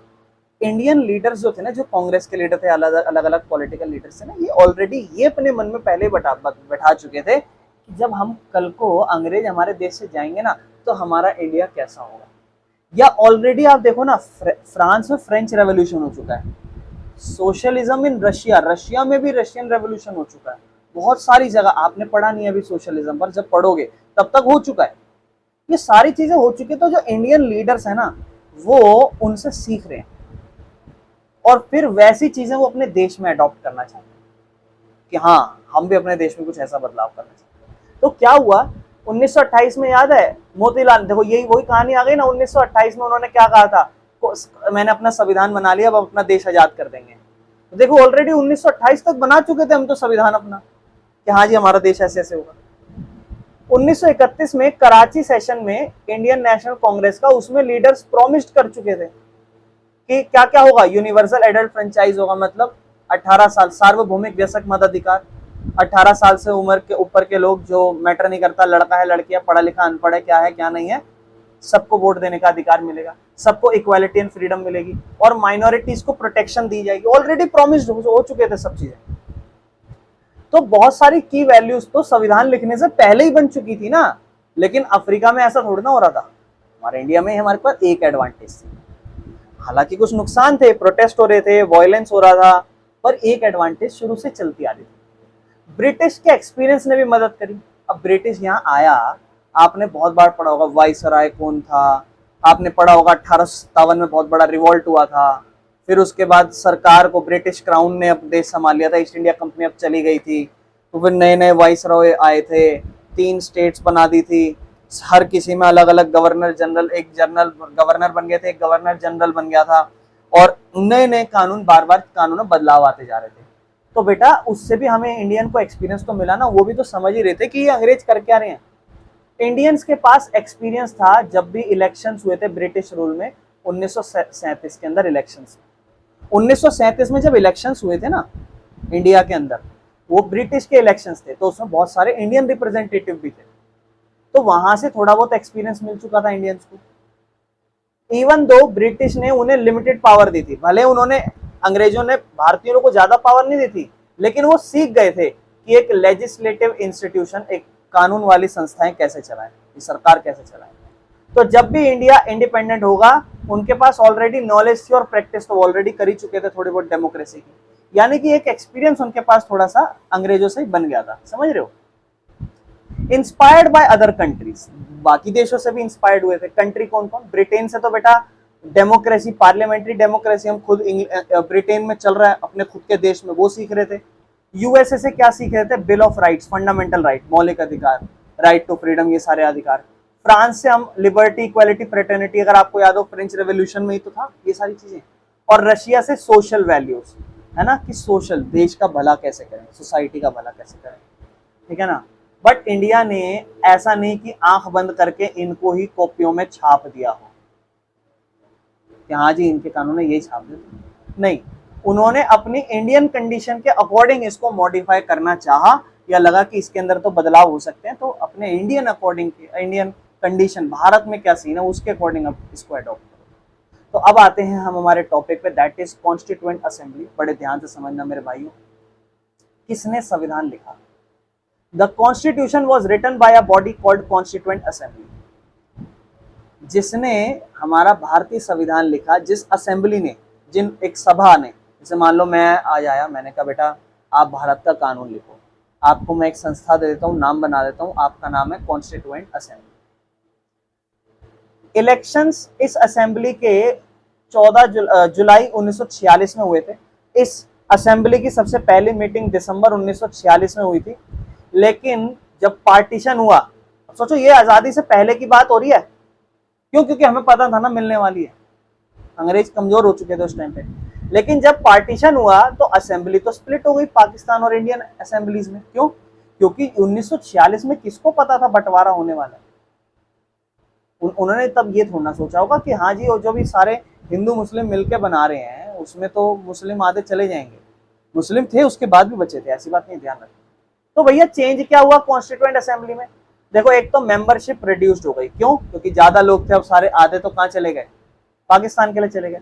पार्टीशन के बाद जो है कुछ मेंबर पाकिस्तान में चले गए, ज्यादातर मुस्लिम लीग थी, मुस्लिम लीग विड्रॉ कर गई थी, क्योंकि मुस्लिम लीग किसकी थी बताओगे? मोहम्मद अली जिन्ना, मोहम्मद अली जिन्ना, ठीक है ना। वो अपने साथ, देखो वो अकेला बंदा था जो अपने साथ क्या कहते हैं पाकिस्तान को पूरा बंटवारा कर दिया था। अच्छा, नई कॉन्स्टिट्यूएंट असेंबली बनी थी पाकिस्तान की, एक सेपरेट असेंबली बनाई थी पाकिस्तान के लिए, और उसमें भी सेम इलेक्शन का ही मेथड रखा था, ठीक है ना। कम्युनल वायलेंस एंड अर्जेंसी, क्या हुआ? पार्टीशन की वजह से ना दंगे हो गए थे और बहुत सारी जाने गई थी, तो इंडियन लीडर्स चाहते थे कि कॉन्स्टिट्यूशन जो है ना वो जल्दी से जल्दी तैयार हो जाए। रीबैलेंसिंग रिप्रेजेंटेशन, अब कॉन्स्टिट्यूएंट असेंबली को ना एडजस्ट करने थे अपने मिसिंग मेंबर, ऐसे लोग जो ऑलरेडी जा चुके हैं वो मेंबर्स को, इसीलिए वो क्या चाहते थे, ऐसे ऐसे इलाकों से लोगों को ढूंढना वापस से, क्योंकि देखो आप पूरे भारत देश का कानून बना रहे हो और वहां नॉर्थ साउथ सारे लोग हैं, अलग अलग भाषा बोल रहे हैं, अलग अलग कितनी डाइवर्सिटी है, तो वो बंदे जो चले गए उनको वापस उसी टाइप के बंदे ढूंढने पड़ेंगे ना, कि आओ भाई बड़े बड़े नेताओं मिलके बनवाओ, आ जाओ। Focus on unity and integration. After partition leader ने सोचा कि हमें इस टाइम पर ज्यादा जरूरत है कॉन्स्टिट्यूशन की, जो इंडिया को यूनिफाई करेगा और फ्यूचर में डिवीजन को रोकेगा, क्योंकि देखो ना अभी देश का कानून बनाने लगे हो और देश में बंटवारा हो गया, मतलब आप 10 लोग हो, आप 10 लोग ना गुलाम बने हुए थे, आप 10 लोगों पे आपको गुलाम बना रखा था किसी ने, क्या हुआ, आप एकदम से बड़े ध्यान से समझना, आप लोग अच्छे खासे गुलाम बने हुए थे, जैसे ही आपने दबाव डाला, प्रेशर डाला, तो जो जिससे आप गुलाम थे जिसके, उसने कहा ठीक है मैं गुलामी छोड़ रहा हूँ, आप मुझे एक लिखत लिख के दे दो। आप लिखत लिखने लग रहे हो, तो आप में से 3 लोग कह रहे हैं कि हम आपके साथ नहीं रहेंगे, हम अलग रहेंगे, और आपको सबको मिलके लिखत लिखनी थी। अब 3 लोग अलग बैठे हैं और आप सारे अलग, तो अब आपको डर लगने लग जाएगा। क्यों? आपको लगेगा यार ऐसे और लोग ना बटने लग जाए, पूरा देश ही खराब हो जाएगा, और अंग्रेज पता क्या सोचेंगे, कर लिया अब वापस हमें शासन चलाने दो। ऐसा हो सकता था, कह सकते थे, हालांकि हालत बहुत खराब थी ब्रिटेन की। तो पार्टीशन के बाद लीडर्स जो है ना, वो एक स्ट्रॉन्ग नीड चाह रहे थे कॉन्स्टिट्यूशन की, ताकि भारत हमारा एक साथ इकट्ठा हो जाए, और जो फ्यूचर में बंटवारा अगर होना भी हो तो वो रुक जाए। समझ रहे हो? Country was born through a partition, जो हमारा भारत देश के एक तरीके से आजाद जो जन्म हुआ एक तरीके से, वो एक तरीके से पार्टीशन से हुआ, जहां पर रिलीजियस डिफरेंसेस आने लगे, धर्म के नाम पर भेदभाव होने लगे, है ना। और ये एक ट्रॉमेटिक एक्सपीरियंस था लोगों के लिए, इंडिया और पाकिस्तान के लोगों के लिए, ठीक है ना। और ये जो ट्रॉमा हुआ था, सदमा लोग पहुंचा लोगों को, ये जो असेंबली का, इसने ज्यादातर फोकस करा कि इक्वालिटी लाओ, देश में बराबर रखो सबको, सेक्युलरिज्म लाओ, धर्म के आधार पर सबको बराबर ट्रीटमेंट दो, यूनिटी एकता लाओ सबके अंदर, और जितने भी माइनॉरिटी है ना, इनको भी एक अधिकार दो, ठीक है ना। एक्स्ट्रा जानकारी क्या, देखो मैंने बोला था ना आपको, ओरिजिनली 389 सीट्स थी, 389 सीट्स थी असेंबली में पार्टीशन से पहले, लेकिन पार्टीशन के बाद 90 सीट पाकिस्तान में चली गई, तो इंडियन कॉन्स्टिट्यूएंट असेंबली में फिर बची थी 299 मेंबर्स। तो ध्यान रखना बेटा इस बात को, ठीक है। इंपॉर्टेंट आउटकम क्या था पार्टीशन से, हुआ क्या था बेटा, रिजल्ट ये हुआ था कि हमारे कानून के अंदर ना हमने फिर सेक्युलरिज्म ला दिया। जब हमें डर लगने लगा ना, मतलब इंडिया को भी लगने लगा होगा कि भैया ऐसे तो देखो मुस्लिम तो चले गए आधे, अब अगर सारे मुस्लिम जाने लग जाएंगे तो दिक्कत हो जाएगी। कुछ मुस्लिम थे जो भी ठहरना चाहते थे, तो हम कैसे उनका विश्वास लाएंगे, हम कैसे उन्हें ये दिखाएंगे कि सब चीज बराबर है। तो रिलीजन जो है ना ऑलरेडी देश को बंटवारे में ला रहा था, तो लीडर्स जो है ना वो ये नहीं चाहते थे कि और बंटवारा आए, तो इसीलिए उन्होंने कहा सेक्युलरिज्म लाएंगे इस देश में, जहां पर हर धर्म को बराबर ट्रीट किया जाएगा और सरकार कभी भी किसी भी धर्म पे भेदभाव नहीं कर सकती। माइनॉरिटी राइट्स को ऐड करा गया, जो भी माइनॉरिटी के राइट है उनको ऐड करा गया, क्योंकि भैया वो भी तो एक बहुत बड़ी प्रॉब्लम चलती आ रही बहुत सालों से। ये तो हिंदू मुस्लिम की प्रॉब्लम है, इससे ज्यादा बड़ी प्रॉब्लम तो हमारे देश में माइनॉरिटीज की थी, अगर आप ध्यान से देखो, ठीक है ना, क्योंकि सबसे ज्यादा जुल्म तो माइनॉरिटीज के साथ होता था। तो to protect communities that remain in India after partition, specially Muslim, तो उनको कम्युनिटी को प्रोटेक्ट करना और फोकस करना नेशनल इंटीग्रेशन में, मतलब इंटीग्रेशन में इकट्ठा करना, इस चीज पे फोकस करना, यूनिटी लाना इस देश में। इंडियन कॉन्स्टिट्यूएंट असेंबली के इंपॉर्टेंट फैक्ट याद रखना, मेंबर कितने थे 299, क्योंकि ये इंडियन कॉन्स्टिट्यूएंट असेंबली की बात हो रही है ना। नॉर्मली कितने थे 389। फाइनल कॉन्स्टिट्यूशन एडेप्ट हमारा कब हुआ था, 26 नवंबर 1949 को हमारा बन गया था, लेकिन हमने लागू उसको 3 महीने बाद, नवंबर दिसंबर, अच्छा 2 महीने बाद, है ना, रिपब्लिक डे पे। टाइम कितना लगा था बेटा, 46 से 49, 3 साल लग गए थे बनाने में। और जो इस ड्राफ्टिंग कमेटी के चेयरपर्सन थे, या फिर एक तरीके से फादर ऑफ इंडियन कॉन्स्टिट्यूशन भी कहा जाता है, वो थे डॉक्टर भीमराव अंबेडकर, ठीक है ना। डेज ऑफ डिस्कशन, कितने दिन इनका डिस्कशन चला था, 114 दिन चले थे डिस्कशन 3 साल के दौरान, 3 साल में 114 दिन इन्होंने डिस्कशन करे थे। अमेंडमेंट, कितने बदलाव करे थे इन्होंने, 2000 अमेंडमेंट इन्होंने डिस्कस करे थे। डिबेट्स कितनी कलेक्ट हुई थी, 12 वॉल्यूम्स में डिबेट्स हुई थी, मतलब जो कॉन्स्टिट्यूएंट असेंबली की डिबेट्स, मतलब डिबेट्स मतलब बैठ के बातें, कि कितने, जो भी मैं आगे डीपली थोड़ा बताऊंगा, 12 वॉल्यूम्स थी जिसमें इनकी डिबेट्स इकट्ठी की गई थी, क्या क्या बातें इकट्ठी की गई थी इनकी, ठीक है ना। जैसे कॉन्स्टिट्यूएंट असेंबली की डिबेट्स को मैं लेकर आया हूँ, कि जो कॉन्स्टिट्यूएंट असेंबली की डिबेट्स है ना, वो ऑफिशियल रिकॉर्ड है या रिटर्न नोट्स है या फिर स्पीच है या डिस्कशन है या फिर डिसीजन है, जो उस कॉन्स्टिट्यूएंट असेंबली में इंडिया के बीच में चली थी।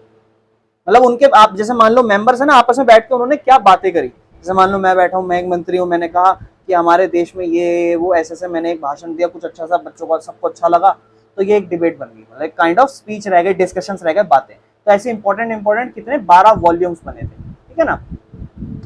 इन डिबेट्स में क्या क्या था बेटा, ये डिबेट्स में स्पीचेस थी, जैसे कि डॉक्टर भीमराव अंबेडकर, नेहरू जी, पटेल, आजाद, है ना, ये सब इनके, इन्होंने जैसे किन किन टॉपिक्स पे आर्ग्यूमेंट या बातें करी थी।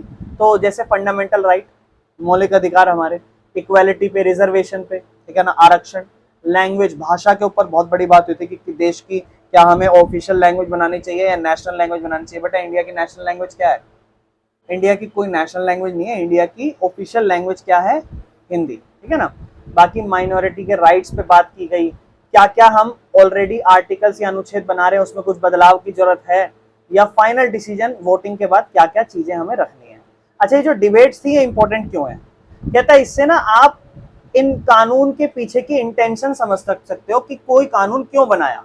एग्जाम्पल जैसे सेक्युलरिज्म के ऊपर बात चली होगी तो वो क्यों इंपॉर्टेंट हो गया, ये सुप्रीम कोर्ट कैसे यूज करेगा, जजेस जो है ना वो इस जब कानून के ऊपर आपको डिसीजन लेते हुए दिखाई देंगे तो वो कैसे इसको इंटरप्रेट करेंगे, बताएंगे, वो उस 12 वॉल्यूम को समझ के हम बता सकते हैं। Great source for student, lawyers and historians, कोई आगे जाके इतिहासकार जो इतिहास पढ़ेगा या बच्चा आगे जाके लॉयर्स या है ना लॉ करेंगे तो वो लोग इसको पढ़ सकते हैं कि हाँ जी ऐसे ऐसे 12 वॉल्यूम्स में क्या क्या बात की गई थी। समझ रहे बेटा? ये दिखाता था कि हमारा संविधान कॉपी नहीं है, हमने खुद के अपने लीडर्स ने बनाया है। हाँ, चीजें इंस्पायर्ड करी और उसको अपने इंडिया वर्जन में मॉडिफाई करें, ठीक है। बाकी डॉक्टर भीमराव अंबेडकर ने क्या क्या देखो दिखा रखी है 4-5, है ना। तो जैसे डॉक्टर भीमराव अंबेडकर जी तो थे, उन्होंने क्या क्या बोला on social equality, social equality पे उन्होंने क्या बात कही। तो उन्होंने 26 जनवरी 1950 को कहा कि ऑन 26 जनवरी, उनकी बात ही एग्जैक्ट ध्यान रखना ये वाली, उन्होंने कहा ऑन 26 जनवरी 1950 हम लाइफ की कॉन्ट्राडिक्शंस में एंटर करने वाले हैं, ठीक है। कोई भी असम्पशन है उसको गलत मानना, ठीक है ना, मतलब एक तरीके से कॉम्प्लिकेशन समझ लो। पॉलिटिक्स के अंदर हमें इक्वालिटी तो है लेकिन सोशल और इकोनॉमिक लाइफ में हमें इनइक्वालिटी मिली हुई है। तो ये कॉन्ट्राडिक्शंस हो गई। कॉन्ट्राडिक्शन कैसे कि सरकार हमारा कानून तो हमने बना दिया, क्योंकि देखो आपको ये पता होना चाहिए जो डॉक्टर भीमराव अंबेडकर थे वो ऑलरेडी लो कास्ट से थे, तो उनका बहुत बड़ा रोल था रिजर्वेशन पे। तो जो उन्होंने बोला कि 26 जनवरी 1950 को हम अपनी लाइफ की कॉन्ट्राडिक्शन में घुसने वाले हैं। कैसे? कह रहा पॉलिटिक्स की नजर से देखोगे तो आपके पास इक्वालिटी है पॉलिटिक्स के नजर से, लेकिन सोशली अगर आप सामाजिक तौर पर लोगों के मन की बात देखोगे या इकोनॉमिक तौर पर कितना आप कमा रहे हो कितना नहीं, वहां पर हमारे साथ तो इनइक्वालिटी ही है। इसका मतलब भले ही हमें पॉलिटिकल राइट मिल जाए, भले आपको वोटिंग अधिकार दे जाए, लेकिन फिर भी जो कास्ट या गरीबी है या इनइक्वालिटी है वो रियल इक्वालिटी, रियल इनइक्वालिटी तो आपके साथ मतलब एक तरीके से रहेगी सोसाइटी में, ठीक है ना। तो why do we accept this constitution even today? अब ये सवाल आ रहा है ना जैसे कि ये कानून हम आज भी क्यों एक्सेप्ट करते हैं। बोलता है ये जो कानून था it was not just the opinion of few leaders, ये कोई ओपिनियन नहीं था उन जितने भी लीडर्स ने, कॉन्स्टिट्यूएंट असेंबली ने मिलकर ये कानून बनाया, ये कोई उनके वो नहीं थे, कोई ओपिनियन नहीं थे, या कोई उन्होंने बैठ के ऐसे नहीं चलो आज मेरा ये कानून बनाने का मन कर रहा है मैंने ये बना दिया, आज मुझे छोटी कास्ट वाले ने मुझसे बाहर बदतमीजी से बात करी तो मैं उसके लिए गंदा कानून बना दूं। ऐसा नहीं है, ये कोई ओपिनियन नहीं है, ठीक है ना। ये एक ब्रॉड एग्रीमेंट था उस टाइम पर लोगों के बीच में कि मैं ऊंची कास्ट का अगर हूं और मैं यहाँ सेटिस्फाई हूं या मैं बोल रहा हूं कि हाँ जी ये रिजर्वेशन होनी चाहिए, और ये बात मैं अपने होशो हवास में बोल रहा हूँ, ठीक है ना। It included voices from India, पूरे इंडिया से वॉइसेस आई थी, है ना। Different region, language, caste, classes, religion, profession, even though everyone didn't vote, no universal franchises yet, it was diverse and representative। भले हमारे देश में अभी तक वोट का यूनिवर्सल एडेंट फ्रेंचाइजी अभी हमारे देश में आया नहीं, लेकिन हमारा देश डाइवर्स है और रिप्रेजेंटेटिव है, ठीक है ना। अगला कहता है the process was democratic and open, जो हमारा प्रोसेस था वो डेमोक्रेटिक था और ओपन था। मतलब भले ही जो हमने क्लॉज बनाए उन पर डिबेट करा है, डिस्कशन करा है, रिकॉर्ड करा है, पहली चीज तो जो भी हमने क्लॉज बनाया है उस पर हमने डिबेट करी है, उस पर हमने डिस्कशन करा, उसको रिकॉर्ड भी करा है। फाइनल डॉक्यूमेंट जो बनाया है वो फोर्स्ड नहीं है, वो हर इंसान के द्वारा एग्री करा गया है। ये हम जितने भी लोग हैं हमने हर जाति हर समूह के लोगों को इकट्ठा करा है, चाहे वो ऊंची जात हो नीची जात हो, हर धर्म के लोगों को, और सब एग्री करे हैं कि हाँ ये सही है, इसमें कोई परेशानी नहीं है। समझ रहे हो? कहता the manner in which the constituent assembly work gives sanctity to the constitution. तो देखो क्या क्या नेम है, जैसे doctor Bhimrao Ambedkar chairman of drafting committee, Rajendra Prasad जिन्होंने प्रेसिडेंट थे इस असेंबली के, ठीक है ना, बाद में वो फिर जो है फर्स्ट प्रेसिडेंट बने थे इंडिया के, ठीक है ना। बाकी जवाहरलाल नेहरू, इन्होंने ट्रिस्ट विद डेस्टिनी की स्पीच दी थी, ठीक है ना। और सरोजिनी नायडू जिन्होंने जो एक पोएट थी, वुमेन लीडर थी, गवर्नर थी, जयपाल सिंह जो रिप्रेजेंटेड आदिवासी थे, ठीक है ना। बाकी TT Krishnamachari drafting committee member थी। तो ये अलग अलग लोग थे, अलग अलग जगह से आते थे, अलग अलग जगह को रिप्रेजेंट करते थे, ठीक है ना। समरी क्या आपको याद रखना चाहिए, जो हम इंडियन कॉन्स्टिट्यूशन बना रहे हैं वो आसान नहीं था पार्टीशन की वजह से, और प्रिंसली स्टेट्स की मतलब अलग अलग राज्यों की वजह से। क्यों? हर अलग अलग राज्यों में अलग अलग भाषा बोलने वाले लोग हैं, अलग अलग धर्म समूह के लोग हैं, लेकिन सारे लीडर्स एग्री करे थे और सबने फ्रीडम के स्ट्रगल पे एक बनाया कि भैया एक एक तो होना चाहिए, है ना। कॉन्स्टिट्यूएंट असेंबली ने डेमोक्रेटिकली काम करा था, जहां पर उन्होंने हर डाइवर्स वॉइसेस को इंक्लूड करा कि हर जहां जहां डाइवर्सिटी है वहां वहां हम इक्वालिटी रखेंगे। Our constitution is widely respected because इसकी strong foundation and inclusive process. हमारे संविधान जो है ना उसकी अच्छी खासी वाइडली रिस्पेक्ट की गई, ठीक है ना, क्योंकि उसमें एक स्ट्रॉन्ग फाउंडेशन थी, जो नींव बुनी गई थी वो स्ट्रॉन्ग थी, और उसका प्रोसेस भी बहुत बढ़िया था, ठीक है ना। जो भी हमारे कॉन्स्टिट्यूएंट असेंबली में मेंबर्स थे या जिन्होंने भी डिबेट्स में क्या क्या बातें कही थी, हमारे 12 वॉल्यूम्स थे, या फिर जो जो एक अच्छा खासा इंपॉर्टेंट रोल प्ले करे थे in the making of constitution, उन सब के बारे में हम कुछ जानकारियां लेंगे। तो सबसे पहले जो हमारे फादर ऑफ इंडियन कॉन्स्टिट्यूशन भी कहलाते हैं, that is doctor Bhimrao Ambedkar, जिनका डेट लिखा है 1891 से 56 में। ये मध्य प्रदेश में पैदा हुए थे, ठीक है ना। और ये जो भी आपकी ड्राफ्टिंग कमेटी थी उसके चेयरमैन थे, जो भी आपकी कॉन्स्टिट्यूशन की ड्राफ्टिंग कमेटी थी जो बनाने वाली थी उसके चेयरमैन थे ये। और एक ये सोशल रिफॉर्मर थे जिन्होंने कास्ट के डिस्क्रिमिनेशन पर लड़ाई लड़ी थी इनके साथ, क्योंकि ये छोटी कास्ट के थे और इनके साथ जो है डिस्क्रिमिनेशन इन्होंने फेस करा था। अगर आपको याद हो बचपन में वो ट्रेन वाला इंसिडेंट, वहां से जब ये घर जा रहे थे अपने, ठीक है ना, अच्छी खासे रिच थे, पैसा भी था, बट फिर भी इनको बिकॉज ऑफ इनकी कास्ट इनके साथ डिस्क्रिमिनेशन हुआ था। बाद में ये इंडिया के सबसे पहले लॉ मिनिस्टर भी बने थे, ध्यान रखना। और ये रिपब्लिकन पार्टी ऑफ इंडिया उसके फाउंडर भी थे, और इन्हें फादर ऑफ इंडियन कॉन्स्टिट्यूशन कहा जाता है।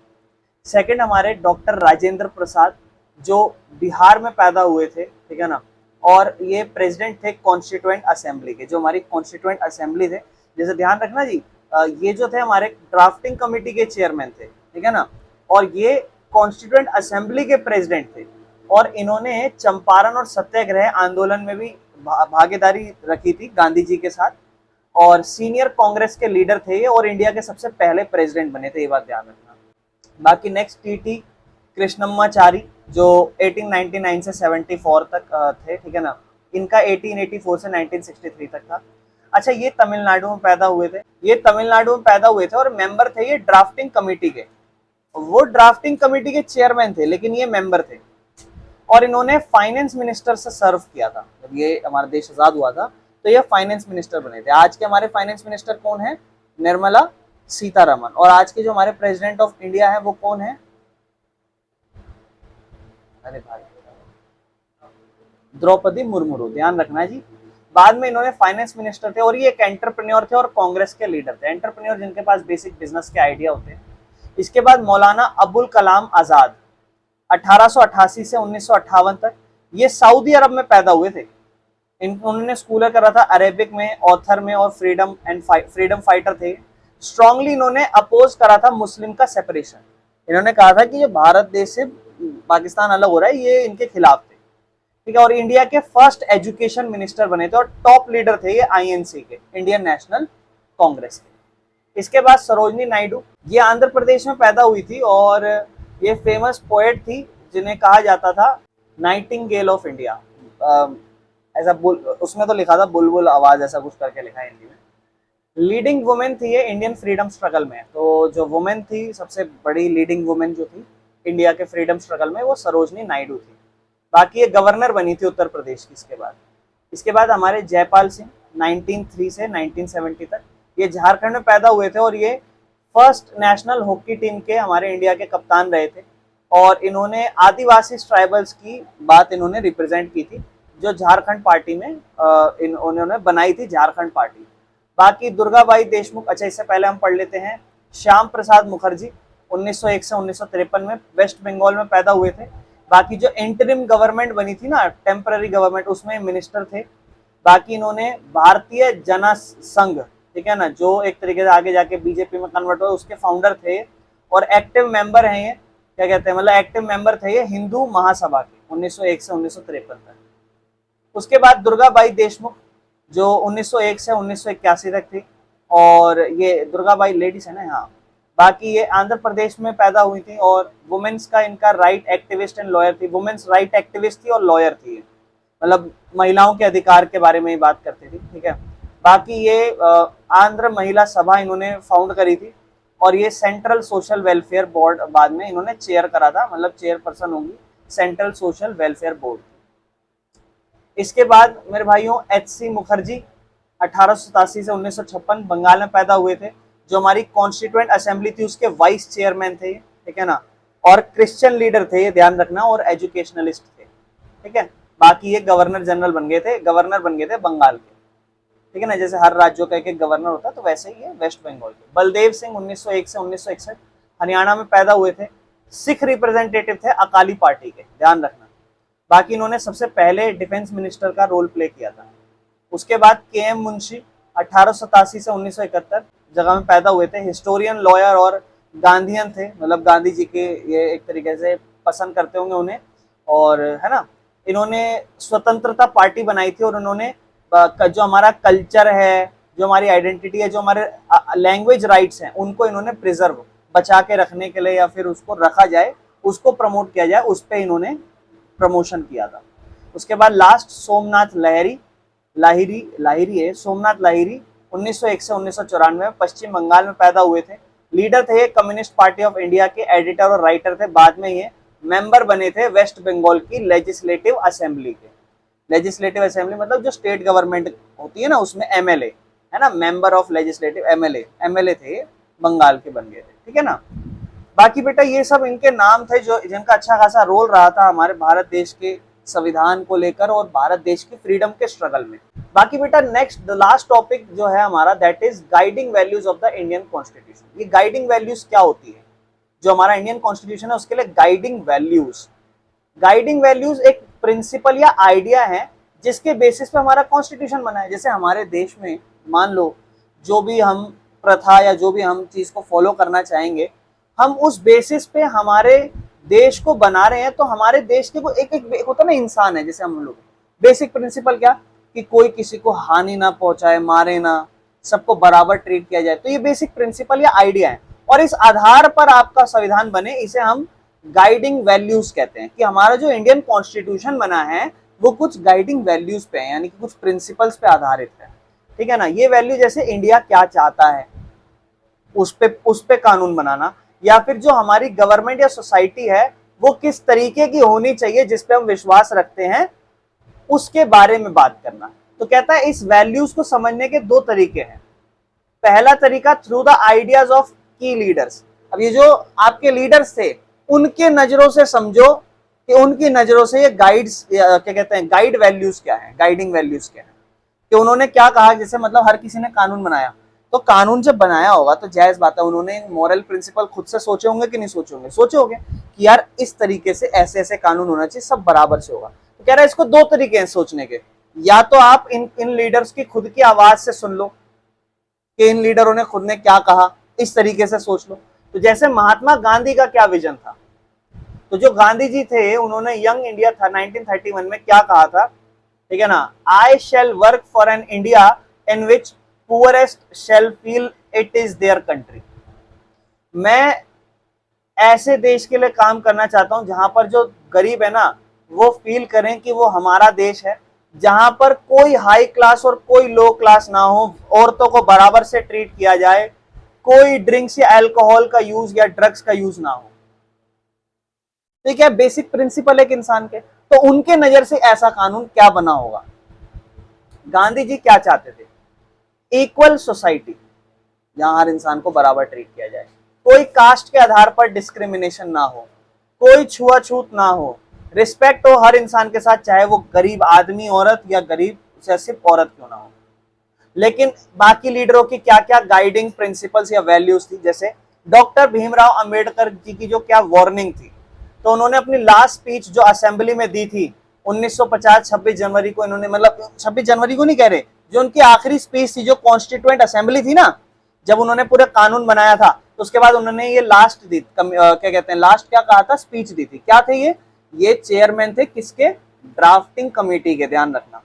इन्होंने कहा 26 जनवरी 1950 को हम जिंदगी की लाइफ ऑफ, ये याद है हमें, ऑलरेडी ऊपर पढ़ चुके हैं हम, बहुत ज्यादा कॉन्ट्राडिक्शंस में आने वाले हैं, जहां हमें पॉलिटिकली तो इक्वालिटी मिल गई है लेकिन सोशली और इकोनॉमिकली इनइक्वालिटी हमें अभी भी दिखाई देगी। आपको जैसे उन्होंने ये कहा कि बेटा मैंने आपको ना यहाँ आपके देश में जो भी छोटी कास्ट का इंसान है, छोटी जात का इंसान है, मैंने उसके लिए पॉलिटिकली कानून बना के इक्वल ट्रीटमेंट तो दिला दिया, लेकिन अगर वो इंसान अगर कल को गायब हो जाए या कल को फिर से वो अपने अधिकार के लिए फ्यूचर में ना लड़े, तो हो सकता है कि जो मैंने आजादी आज दिलवाई है, जो मैंने आपको एक रिलैक्सेशन रिजर्वेशन दिलाया, ये कल को खत्म भी हो सकता है। ठीक है ना? तो ये इनका कहना था कि सिर्फ वोटिंग राइट मिलना जरूरी नहीं है, आपको, आप जो छोटी कास्ट वाले हो ना, उनको अपने लिए गरीबी और जो कास्ट का ये जो प्रॉब्लम है या जो इनइक्वालिटी है, ये भी आपको खुद से खत्म करनी पड़ेगी। जवाहरलाल नेहरू जी के क्या ड्रीम थे? From the speech tourist with destiny 1947 में, the service of India means ending of poverty, ignorance, disease, inequality of opportunity.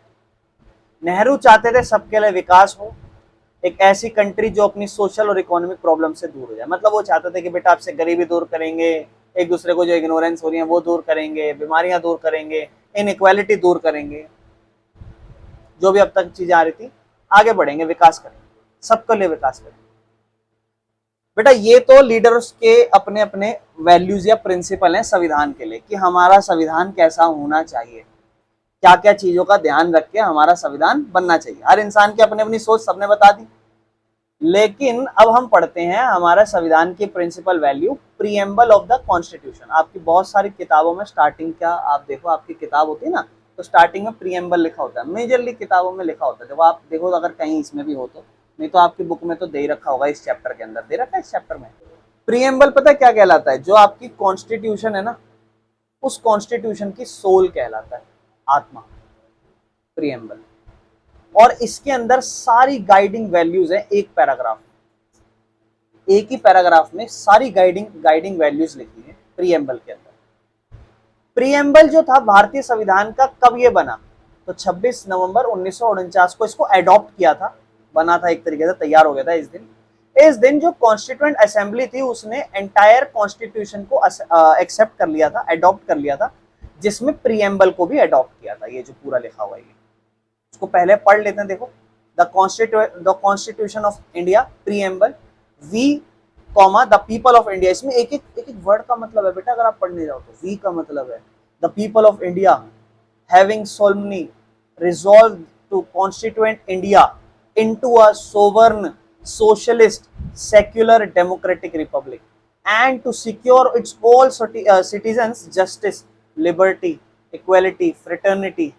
In our Constituent Assembly, this 26th day of November 1949, do hereby adopt, enact, and give to ourselves this Constitution. ये हम आज अपने आप को दे रहे हैं, समझ रहे हो? अब देखो, अच्छा इसके नीचे देखो एक चीज लिखी है, सब्स्टिट्यूशन है। जैसे कॉन्स्टिट्यूशन में जो 47 अमेंडमेंट था, भारतीय संविधान का 47वां बदलाव, उसमें सोवर्ण डेमोक्रेटिक रिपब्लिक लिखा था। आप देखो ऊपर कहीं पर लिखा है सोवर्ण डेमोक्रेटिक रिपब्लिक, सोवर्ण के बारे में लिखा है डेमोक्रेटिक रिपब्लिक, और यूनिटी ऑफ द नेशन, ये जो वर्ड्स हैं ये 2-4, यूनिटी ऑफ द नेशन।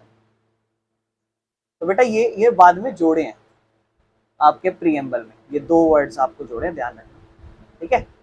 बाकी बेटा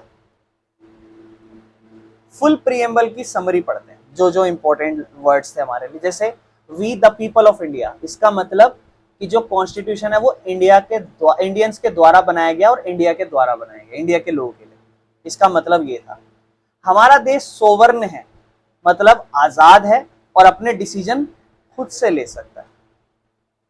सोशलिस्ट है, सबके पास बराबर पैसों का डिस्ट्रीब्यूशन है, किसी के लिए कम ज्यादा नहीं, और गवर्नमेंट गरीबों को सपोर्ट करेगी।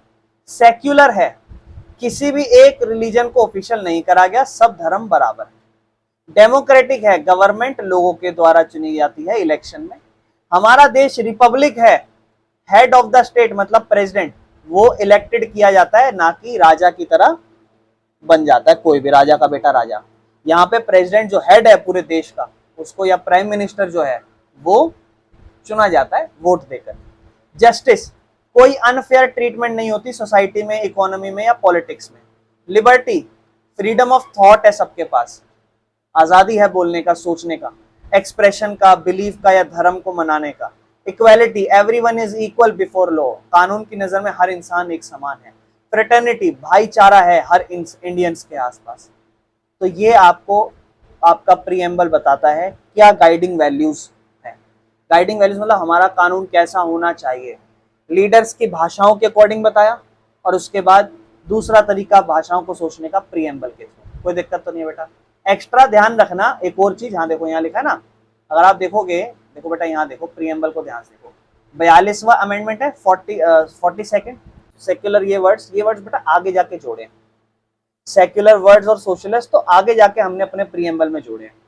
फाइनल मैसेज क्या है, ये वैल्यू जिसमें स्पीच भी आती है और प्रीएम्बल भी आता है हमारा, ये सिर्फ शब्द नहीं है, ये गाइड करते हैं कि इंडिया की जो गवर्नमेंट है वो कैसे काम करती है, कैसे उसके सिटीजन्स को ट्रीट किया जाना चाहिए। और इसके बाद हमारे इस टॉपिक का लास्ट चैप्टर का last topic, that is institutional design, ठीक है ना।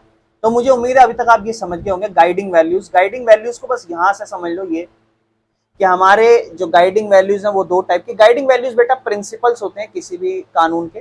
तो गाइडिंग वैल्यूज हमारी जो स्पीचेस हैं या प्रीएम्बल हैं, स्पीचेस जो नेताओं ने दी हैं, उनके हिसाब से कैसे गाइडिंग वैल्यूज हमारे मन में होनी चाहिए कानून को, देश के कानून को लेकर। और प्रीएम्बल जो उन्होंने एक्चुअल में लिखा है क्या क्या, जिसमें कुछ बदलाव भी थे, अमेंडमेंट थे 42वां अमेंडमेंट का, जिसमें बाद में जाके इस देश को सेक्युलर और सोशलिस्ट। बाकी बेटा इंस्टीट्यूशनल डिजाइन जो हमारा लास्ट टॉपिक है, क्या है, कहता है इंस्टीट्यूशनल डिजाइन मतलब structure and system of government, सरकार चलाने का तरीका, सिस्टम और स्ट्रक्चर, कैसे सरकार होती है, जो संविधान में लिखा गया। कि जैसे मान लो हमारा संविधान मतलब कानून, तो हमारा कानून बोल रहा है कि जो हमारा देश है वहां पे जो सरकार है वो कैसे अपने आप को स्ट्रक्चर वाइज या सिस्टम वाइज कैसे चलाएगी। ये बताएगा कि ये कानून बताएगा कि कौन रूल करेगा, कैसे रूल करेगा और कैसे उसकी पावर को कंट्रोल या लिमिट किया जा सकता है, जो भी इस देश को चलाएगा। ये कहलाता है इंस्टीट्यूशनल डिजाइन। तो इंस्टीट्यूशनल डिजाइन आपको आपकी देश के अंदर जो सरकार है उसको चलाने का स्ट्रक्चर या सिस्टम लिखा हुआ, और वो किस में लिखा है, कॉन्स्टिट्यूशन के अंदर लिखा है। इसकी जरूरत क्यों थी भाई स्ट्रॉन्ग या फिर फेयर गवर्नमेंट। जब देश आजाद हुआ तो इंडिया को एक स्ट्रॉन्ग लेकिन फेयर गवर्नमेंट चाहिए थी। स्ट्रॉन्ग गवर्नमेंट तो मेजरली डिक्टेटरशिप हो सकती है, पर हमें तो फेयर गवर्नमेंट भी चाहिए। हमें तो रूल्स चाहिए इलेक्शंस के लिए, लॉ के लिए, राइट्स और ड्यूटीज के लिए, एक ऐसा सिस्टम जहां पर मिसयूज ना हो पावर का।